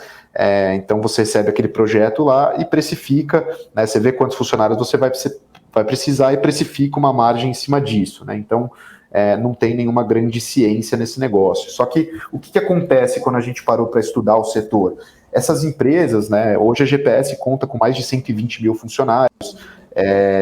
Essas empresas, quando elas começam a expandir, né, você vai perdendo muita agilidade, e a gestão de contrato na ponta, ela é fundamental, né? Ele é um business praticamente de resolver pepino, então você tem muita falta, você tem que repor, você tem que ser muito ágil em todos esses mini processos, né? E à medida que você vai compondo isso, você olha para a GPS, ela tem um diferencial de margem EBITDA gigante versus todos os outros competidores, né? Então, apesar do produto ser muito commodity na ponta, ela consegue ganhar muito mais dinheiro cobrando a mesma coisa que seus concorrentes, né? Isso a gente atribui a um modelo de gestão descentralizado que eles desenvolveram ao longo dos anos, e é uma cultura orientada a resultados e meritocracia que é muito diferenciada, né? Eu acho que Esse é um pouco do que a empresa mostrou para a gente. E quando a gente olha para os números, isso se traduz aí num retorno sobre capital excelente, né, e uma empresa que vem crescendo aí numa combinação de aquisições e orgânicos, cerca de 25% ao ano nos últimos 10 anos. Né? Então, e dado o retorno elevado sobre o capital, ela demanda muito pouco capital para crescer, consegue colocar todas essas empresas para dentro aí num valuation bem barato e integrar muito rápido, né, e manter a eficiência mesmo com todo esse desafio aí de gerir 120 mil funcionários. Então, e isso hoje a gente olha para ela é a maior do setor de longe e só tem cerca de 5% de participação de mercado. Né? Então, a gente vê muito espaço aí para ela continuar fazendo mais do mesmo e gerando muito valor para os seus acionistas. Né? E acho que algo interessante também que a gente teve nesse setor foi a questão da lei, né, das mudanças de lei trabalhista que a gente teve nos últimos anos, deixando muito mais claro o ambiente regulatório para quem vai terceirizar. Né? Então, uma evidência disso, por exemplo, que a gente tem visto uma onda de terceirização em limpeza hospitalar. Né? Há 2, 3 anos atrás, isso já foi encarado judicialmente como atividade core do hospital, a limpeza, né, e, portanto, não poderia ser terceirizado. Então, muitas empresas nem se sentiam confortáveis em terceirizar esse serviço. Né? Então, com uma lei mais clara agora sobre o que pode ou não ser terceirizado, o que é atividade fim e o que não é, as empresas estão terceirizando muito mais e isso tem gerado uma onda aí, de terceirização. Né? Então, a gente acha que essa empresa pode ter aí, 15%, 20% de market share, então isso gera espaço aí para eles continuarem fazendo mais do mesmo durante 10, 15 anos pelo menos, tá? E aí a gente viu outras empresas do setor tentando acessar o mercado, né? Acho que um pouco seguindo esse movimento da GPS, mas por conta dessa janela mais desfavorável aí, acabou que não aconteceu nenhum outro IPO. E aí o que a gente vê da GPS é que assim, todos têm um discurso muito parecido, mas de fato, quando a gente olha para os números, quem consegue entregar todo essa porrada aí de retorno sobre os M&As e crescimento é o grupo GPS, né? Então, eles estão aí num setor que é ok, mas a empresa é excelente. Né? Perfeito. Muita gente aqui conosco no nosso chat, aqui, o pessoal falando de Cosan, BRF, Petrobras, petróleo. Então, Henrique, inclusive, não sei se você estava acompanhando a entrevista anterior, eu estava explicando para o seu xará, inclusive, de nome, né? Você tem um xará de nome, né? Que é o outro Henrique, e eu tenho um xará de sobrenome, que é Lara, né? Que ele é Henrique Lara. Então, se juntar aí, né, o xará aí. Mas eu estava explicando para ele que aqui no Top News a gente faz uma grande roda de conversa com o pessoal que está no nosso chat. Então a gente pega todas as perguntas da galera e vai mandando aqui, conforme, né, obviamente, se eles mantiverem a educação, respeito e tal, essas coisas. Mas a gente vai fazendo a pergunta, o especialista pode falar se fala sobre o assunto, se acompanha ou não. É realmente para ser bastante aberto aí essa roda de conversa. Aí tem uma galera aqui perguntando sobre... deixa eu pegar aqui, é que tem muita pergunta mesmo. Né? Tem gente falando sobre Vale, sobre Cosan, sobre Gerdau, sobre IFCM3. Eu não sei nem que ticker é esse aqui. IFCM3. O que é isso aqui? Infracommerce. Você conhece esse? Né? Você conhece esse papel? Essa eu vou ficar devendo. Show de bola. Eu conheço, então. Foi uma empresa que fez um IPO recente, mas assim, essa é uma das que eu estou bastante distante, tá? Então acho que prefiro não opinar nada sobre ela. Perfeito. Tá? Perfeito. Agora, sobre, por exemplo, bom, eu vou te fazendo todas as perguntas aqui do chat, aí você vai me falando se você fala ou não sobre o assunto, hein? Tem gente pedindo sobre Petrobras. Você gosta do case Petrobras aí, estatal, enfim? Isso é uma pergunta que a gente faz direto aqui, né? Não só sobre Petrobras em si, né, Debs, mas também sobre a questão do papel estatal na Bolsa de Valores, né? Do peso que tem Petrobras e enquanto isso pode acabar afetando o mercado aí para quem quer investir a longo prazo, né? De 4 em 4 anos, isso meio que vai afetar, né? A gente tem eleição sempre, então o Estado sempre vai estar ou em mudança ou em permanência, né? Mas enfim, vai sempre estar alternando aí. Isso é interessante que você está falando de Petrobras, né? Porque se você, você fala, elege um governo mais para o mercado, aí você monta uma posição, fala, agora não vai ter mais interferência, né? Mas isso já está condicionado a um evento futuro, que é a próxima eleição, né? Que por definição você não sabe quem vai entrar. Então, assim, você nunca vai ter uma garantia, né? Enquanto for estatal, dessa interferência, né? Então, acho que esse é um assunto um pouco mais complexo de discutir. Olhando para a Petrobras atualmente, né, hoje a gente não tem posição na empresa, tá? A gente tem uma exposição a petróleo, mas a gente tem PetroRio, né? E por que a gente escolheu o PetroRio é porque a gente consegue construir, como vocês sabem, para quem não sabe, a Índia é uma casa bottom-up, né? Então, quando a gente vai buscar a exposição de uma commodity, né, no fim, a gente busca histórias que tenham um micro que possa se sobressair ao preço da commodity, né? Acho que é bastante óbvio para todo mundo, né, que qualquer empresa de commodities tem uma enorme dependência do preço da commodity, né, mas quando a gente olha para uma PetroRio, por exemplo, né, claro que o movimento do petróleo esse ano foi super favorável para qualquer empresa do setor, mas ela conseguiu gerar muito valor pelas alocações de capital, né? Então, a gente gosta de histórias em que o micro possa se sobressair.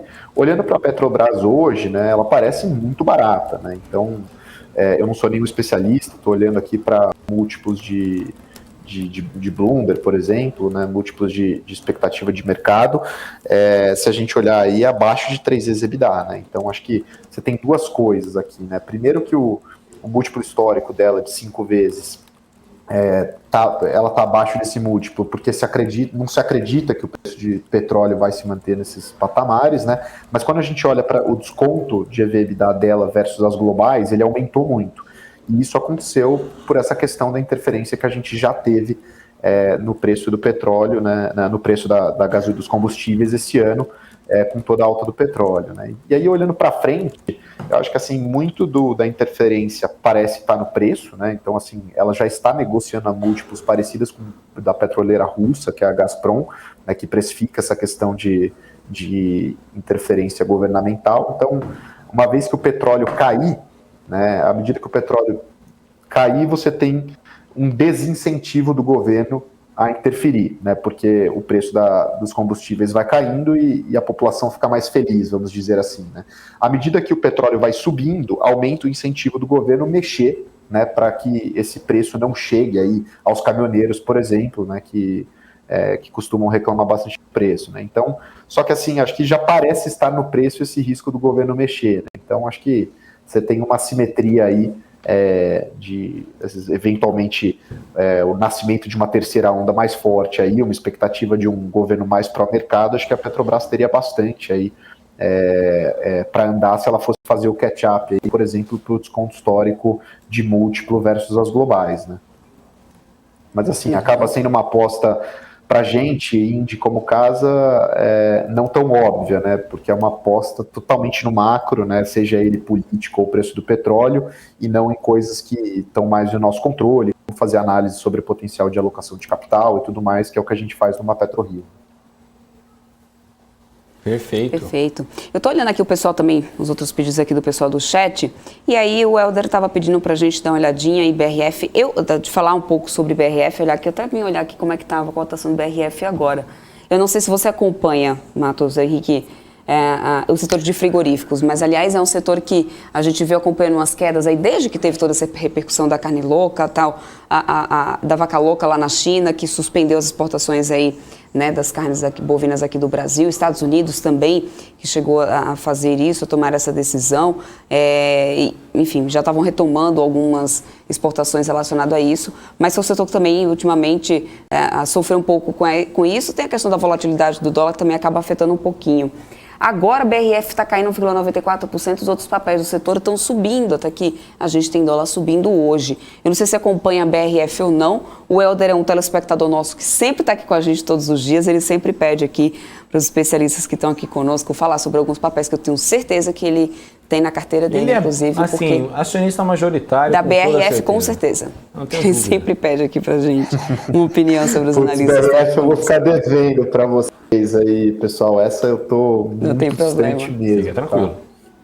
Não tem problema, não tem problema não.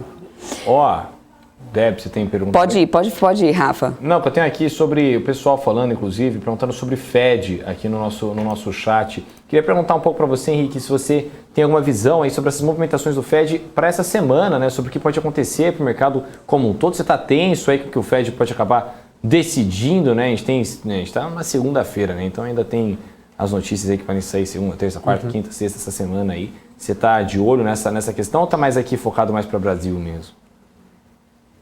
Não, a gente fica focado mais no micro, mas é claro que assim, a gente acompanha bem de perto tudo que acontece, sem a ambição de tentar fazer qualquer previsão sobre o macro no Brasil, muito menos sobre o Fed, né? Mas assim, é algo que preocupa bastante, né? E é algo até um pouco triste, assim, se a gente olhar o que está acontecendo com bolsa no Brasil, né? E num ano em que a bolsa lá fora, os mercados, principalmente, sei lá, olhando para o S&P, estão numa dinâmica muito positiva, né? Então, o que eu fico imaginando aqui é assim, imagina se todo esse desastre que a gente está tendo aqui, que acho que é muito mais micro, né? Uma questão de descontrole um pouco da inflação, uma política fiscal um pouco errática, fora a questão de todo risco político aí, dessa dualidade aí, Bolsonaro e Lula, né? Uma expectativa de uma terceira via. Então, assim, imagina se tivesse dado um desastre lá fora, né, como que ia estar aqui, né, porque assim, acaba que lá fora manda muito no fluxo, então assusta bastante, né, como o Brasil descorrelacionou, né, se você olhar em qualquer métrica, em dólar, é a pior bolsa emergente do mundo, em diversas janelas, né, então assim, eu fico imaginando, assim, imagina se a gente tivesse tido um desastre lá fora, o que poderia estar acontecendo aqui.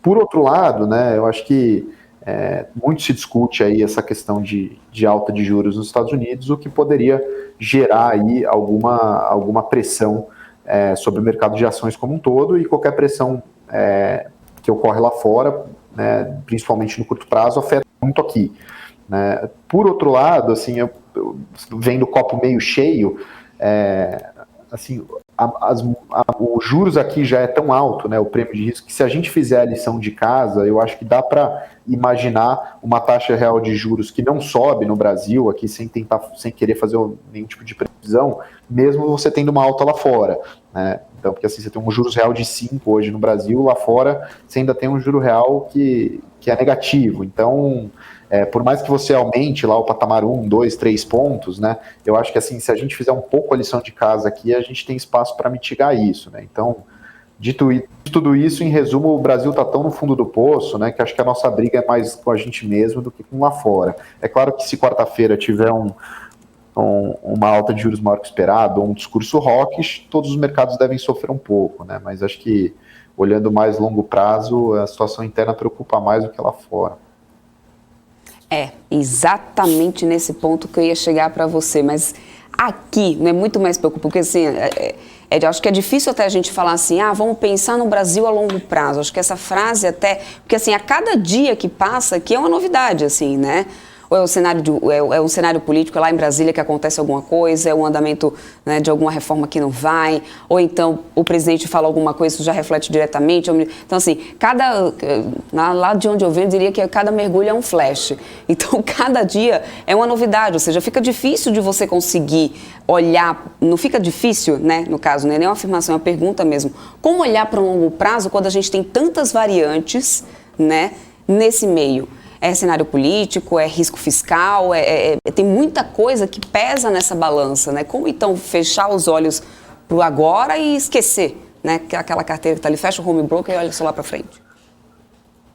É bem difícil fazer isso na prática, né? Inclusive nós aqui, a gente tenta fazer isso, mas assim, se blindar de toda essa discussão dia a dia. É bastante complicado, né? Mas assim, o Brasil sempre foi assim, né? Então, assim, se você olhar no longo prazo, né, hoje, por exemplo,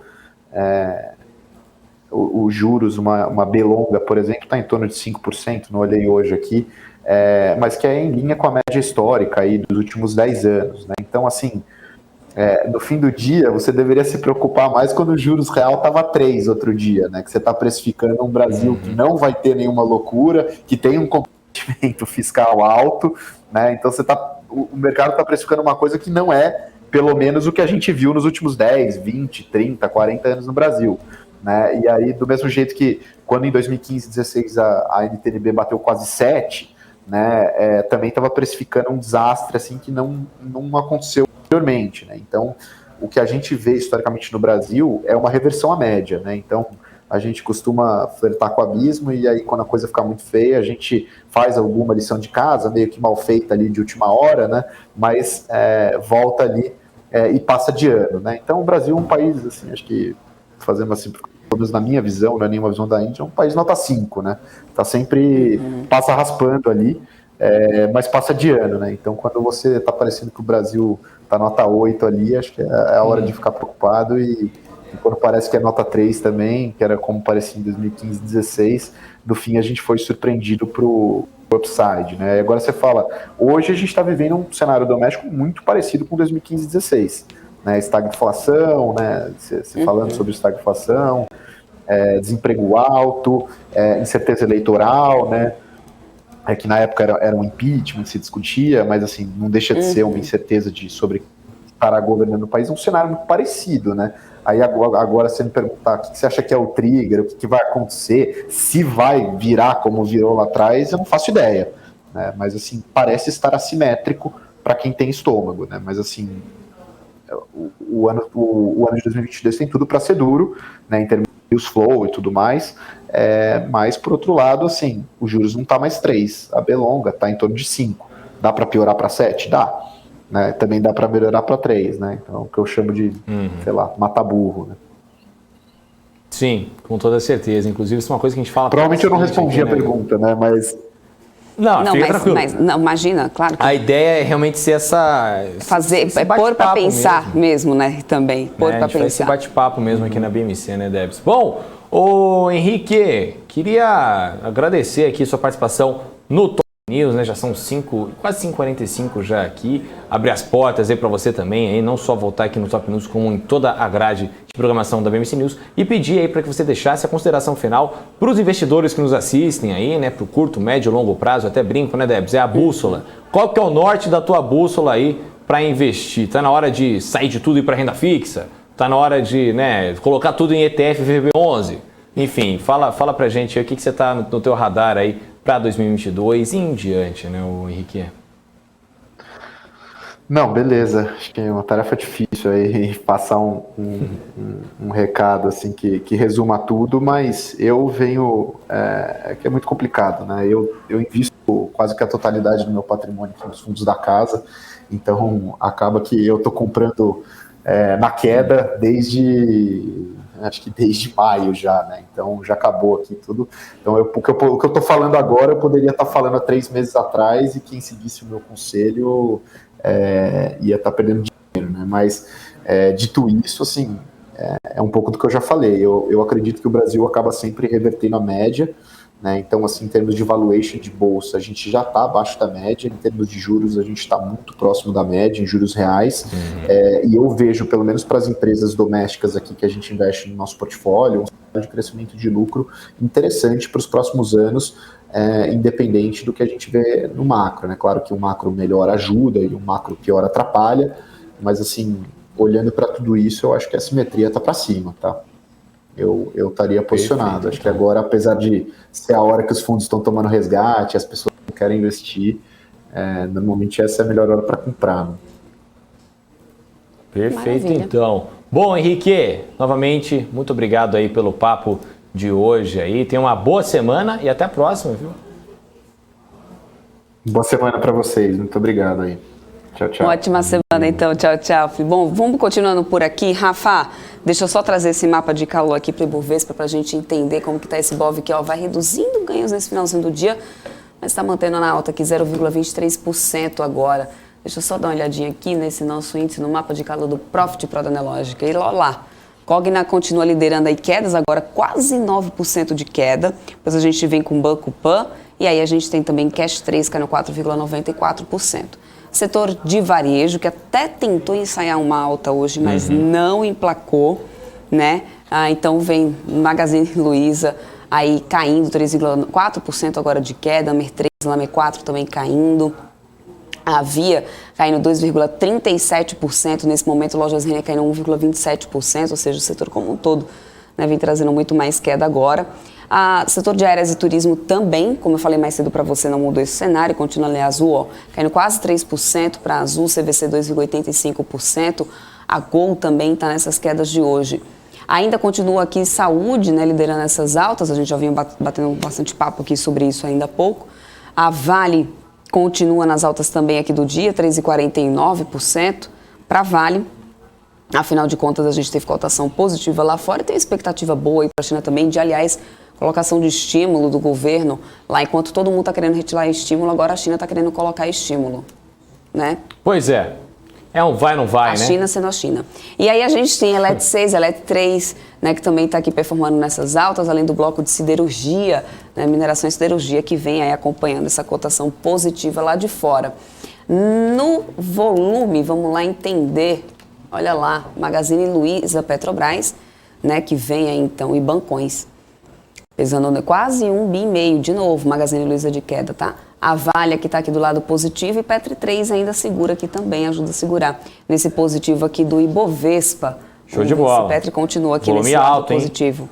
Volume alto para Magalu, hein? Exatamente isso, né? 1,5 bi de negociação quase, meu. Pois é. De ficar de olho aí. Quanto é que está cotado mais agora, do que, Debs? se a gente parar para prestar atenção, mais do que Petrobras, hein? Sim. Olha aí. E quanto é que está de cotado agora o papel? Nesse momento, o Magalu está a R$ 6,09. Na semana, a Magazine Luiza, então, vai acumulando queda de 4,40. Mês, R$ 21,79. No ano, o Magazine Luiza já está aqui acumulando uma queda de 75,54%. Perfeito, então, Debs. Esse é o cenário para a Magazine Luiza. Temos algumas questões aqui. Inclusive, o José Walter dizendo que adora carne louca. Como é que é? É só um comentário aqui, o José Walter está dizendo assim, carne louca, Débora, eu adoro. Eu não vou nem dizer, porque dizem quando a gente fala alguma coisa de comida é porque está com fome. E eu sempre estou com fome.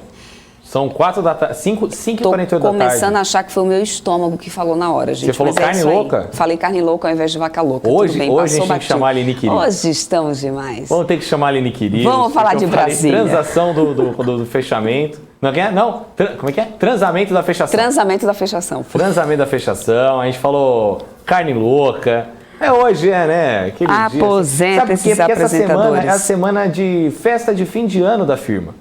Né? Então é aquela semana que a gente já está entregando as pontas já, né, gente? Então a gente tem que estar o quê? Junto. Exatamente. Né? Manter forte aí. Né? Vamos que vamos. Debs, temos notícia de Brasília? De Brasília. Minha Brasília amarela aí.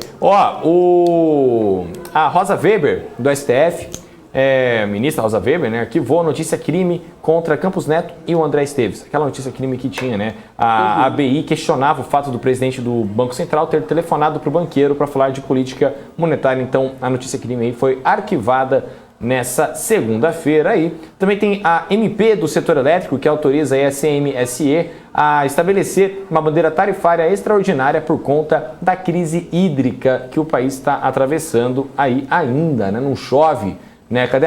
Não tá tocando a musiquinha do chove chuva, chove sem parar, né? Não tá tocando mais. Então precisa o quê? As contas vão subir por conta da crise hídrica. Também o que temos, Debs? Temos notícia orçamento. Lá da o quê? PEC. Da PEC? Eu ia falar do orçamento 2022, mas manda bala. Não, desculpa, no orçamento de 2022 mesmo. É porque eu vi assim, PEC, eu já vi embaixo aqui, eu já fui na PEC dos precatórios. Gente, disse, Rafa, muito bem, obrigada por ter me corrigido. Rafael fala besteira. Pressão do fundo eleitoral de mais de 5 bi está ameaçando essa votação do orçamento 2022. Quando eu vi ameaçando votação, eu já achei que era a votação da sabe PEC. Sabe o que é? A nossa cabeça, Débora. Já está lá na PEC. A gente entregou as Enquanto não encerrar esse assunto, gente, não vai. Brasília já vai direto ao PEC dos precatórios. Mas é isso, voltando aqui para o orçamento 2022. O que acontece? Os partidos que estão encabeçados aí pelo Centrão, né, eles desencadearam um movimento para poder derrubar o veto de Bolsonaro ao aumento do fundo eleitoral em 2022 e garantir 5,7 bilhões para as campanhas políticas do próximo ano. O grupo não aceita liberar recursos adicionais para o governo em 2021, nem votar o orçamento do ano que vem antes da análise desse veto. Né, foi o que foi aqui divulgado para a gente e também informado pelo broadcast. O Centrão aí obstruiu a sessão do Congresso, que hoje, inclusive, fez a reunião ser cancelada. É isso aí, briga, né? Tá tendo briga. Cada mergulho é um flash, assim como eu falo sempre para vocês, né? Brasília é sempre fortes emoções. Eu já estive lá de perto acompanhando aquilo. Não dá para você simplesmente prever a hora seguinte. Debs, hoje é segunda-feira, vamos fazer também um apanhadão aí das carteiras semanais recomendadas? Vamos lá, que eu ia passa mandar aí. bala. Ó, o BTG Pactual, né, fez alteração na sua carteira semanal recomendada. Entrou aí Banco do Brasil, que a gente estava falando até agora há pouco, né? Que ele entrou no metaverso aí e tal. E também teve Aliança Sonai, né? Alço 3, entrando na carteira recomendada semanal aí do Banco BTG Pactual. Já saindo ali da carteira semanal, saiu a Light, né? E também a Rapt 4 do Rapt Me Camaleoa. Rapt, né? Que a gente sempre brinca aqui, da musiquinha do Caetano Veloso. As trocas foram aí as únicas alterações feitas entre os 5 ativos que formavam o portfólio recomendado do BTG Pactual, também composto por Coca-Cola, né, que é Coca 34, o BDR da Coca, a Vale, né, Vale 3 e Suzano, que é SUZB3. O rendimento em dezembro até agora tem sido de menos 0,80% para a carteira semanal, enquanto o Ibovespa no mês até agora está com uma alta de 2,56%. Aí também, Débora, a gente tem outras carteiras aqui. Ó. A Elite Investimentos tirou a Petrobras da carteira semanal recomendada, entrando a Movida no lugar aí da estatal brasileira, né, da estatal da Petrobras, a Petri 4. A troca foi a única alteração feita entre os 5 ativos que formam o portfólio recomendado da Elite, também composto por Banco Inter, né, BID 11, BTG Pactual, BPAC 11, Cirela, Ciri 3 e Vale 3. Para a Elite Investimentos, aí, né, a carteira semanal em dezembro, do dia 1º de dezembro até o dia 10/12, tem tido um aproveitamento de 11,09% aí na carteira semanal. E também, ó, estava até puxando aqui, ó, se a gente tem outras carteiras. A gente teve o BB, né, Banco de Investimentos do Banco do Brasil, BBI, né, no caso. Teve aí mais 3 alterações na carteira para essa semana. As ações que ficaram de fora foram Localiza, né, Rente 3 e Ultrapar, né, que é o GPA 3, que se mantiveram pela 3ª semana seguida juntas, entrando aí também... Não, desculpa, eu falei que ficaram fora, né? Isso. Não, foram, dicção tá. De novo, um beijo para a Aline Quirilos. Foram aí Localiza e Ultrapar, no caso, né, que se mantiveram para a 3ª semana seguida juntas. Entrando também aí no bonde, Cogna, né, Cogna 3, Direcional, DIRR3 e Ipera, né, HYPE3, enquanto saíram aí Semig 4, Rumo, que é Rail 3 e São Martinho, SMTO 3. Aí a carteira semanal com um rendimento aí de 2% entre o dia 6/12 a 10/12, enquanto no Ibovespa estava também com 2,56% aí no caso. E por último, posso dar o últimozinho dela? Vamos lá. Senão você vai matar.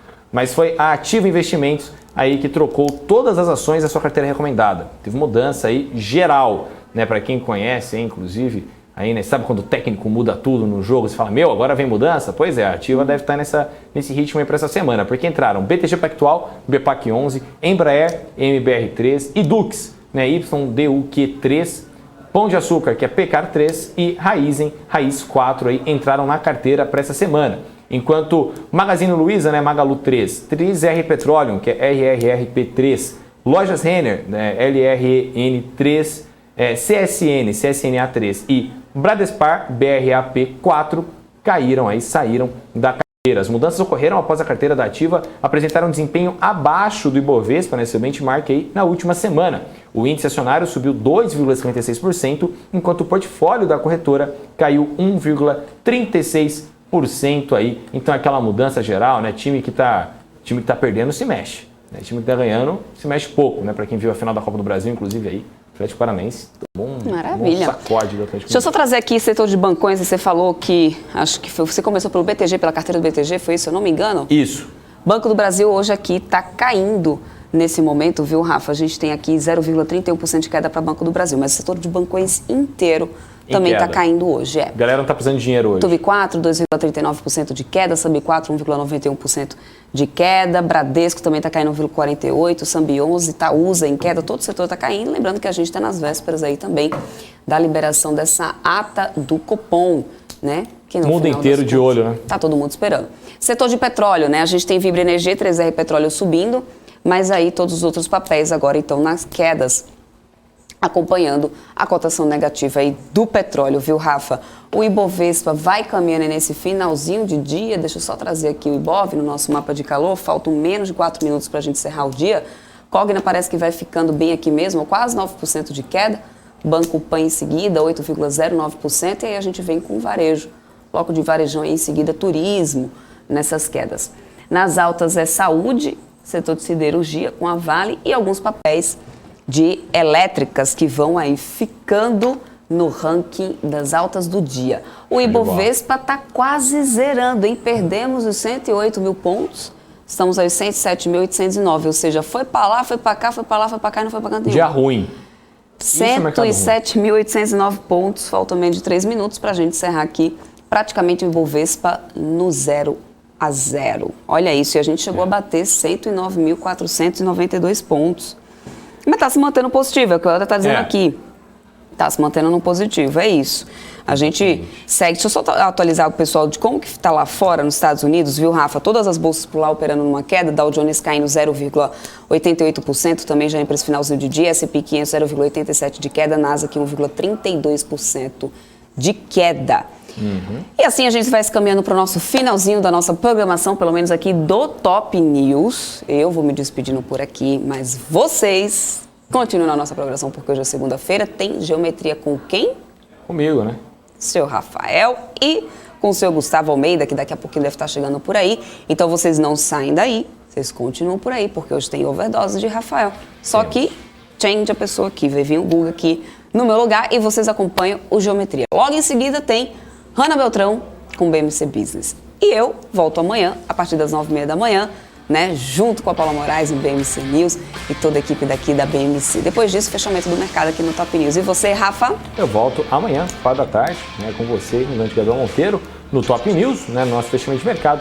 E também hoje aí temos Geometria logo após aqui o Top News. Então já fique aí, já vai mandando os seus stickers aí que vocês vão querer que o grande Google Almeida analise aqui. E eu, pela minha visão periférica... Você tá vendo, né? Eu sei que o professor Alexandre Cabral tá do meu lado fazendo aqui, dancinha. Ó, fazendo dança. Ele tá fazendo dancinha, uma empresa gente. Séria Eu vou sabe que eu sou uma pessoa muito Olha ali séria. ele. Né? E agora, olha lá, ó. Isso é. Enquanto eu tô aqui no ar, tá ao vivo, ele tá ali dançandinho. Ele tá dançando. Você acredita? Ele tá zoando que a Débora Oliveira estava com a mãozinha aqui do lado e ele estava fazendo exatamente esse movimento para você que não viu aí de casa. Ele estava aqui fazendo Macarena aqui e depois dançando. Flagrei, vou colocar lá no meu Instagram pra vocês. Gente, muito bom. Vou me despedindo aqui de vocês. Muito obrigada pela audiência, todos vocês. Até amanhã, eu estou de volta. Vocês continuem aqui, porque o Rafa continua com você no Geometria e o Guga Almeida. Até amanhã. Tchau, tchau. Valeu.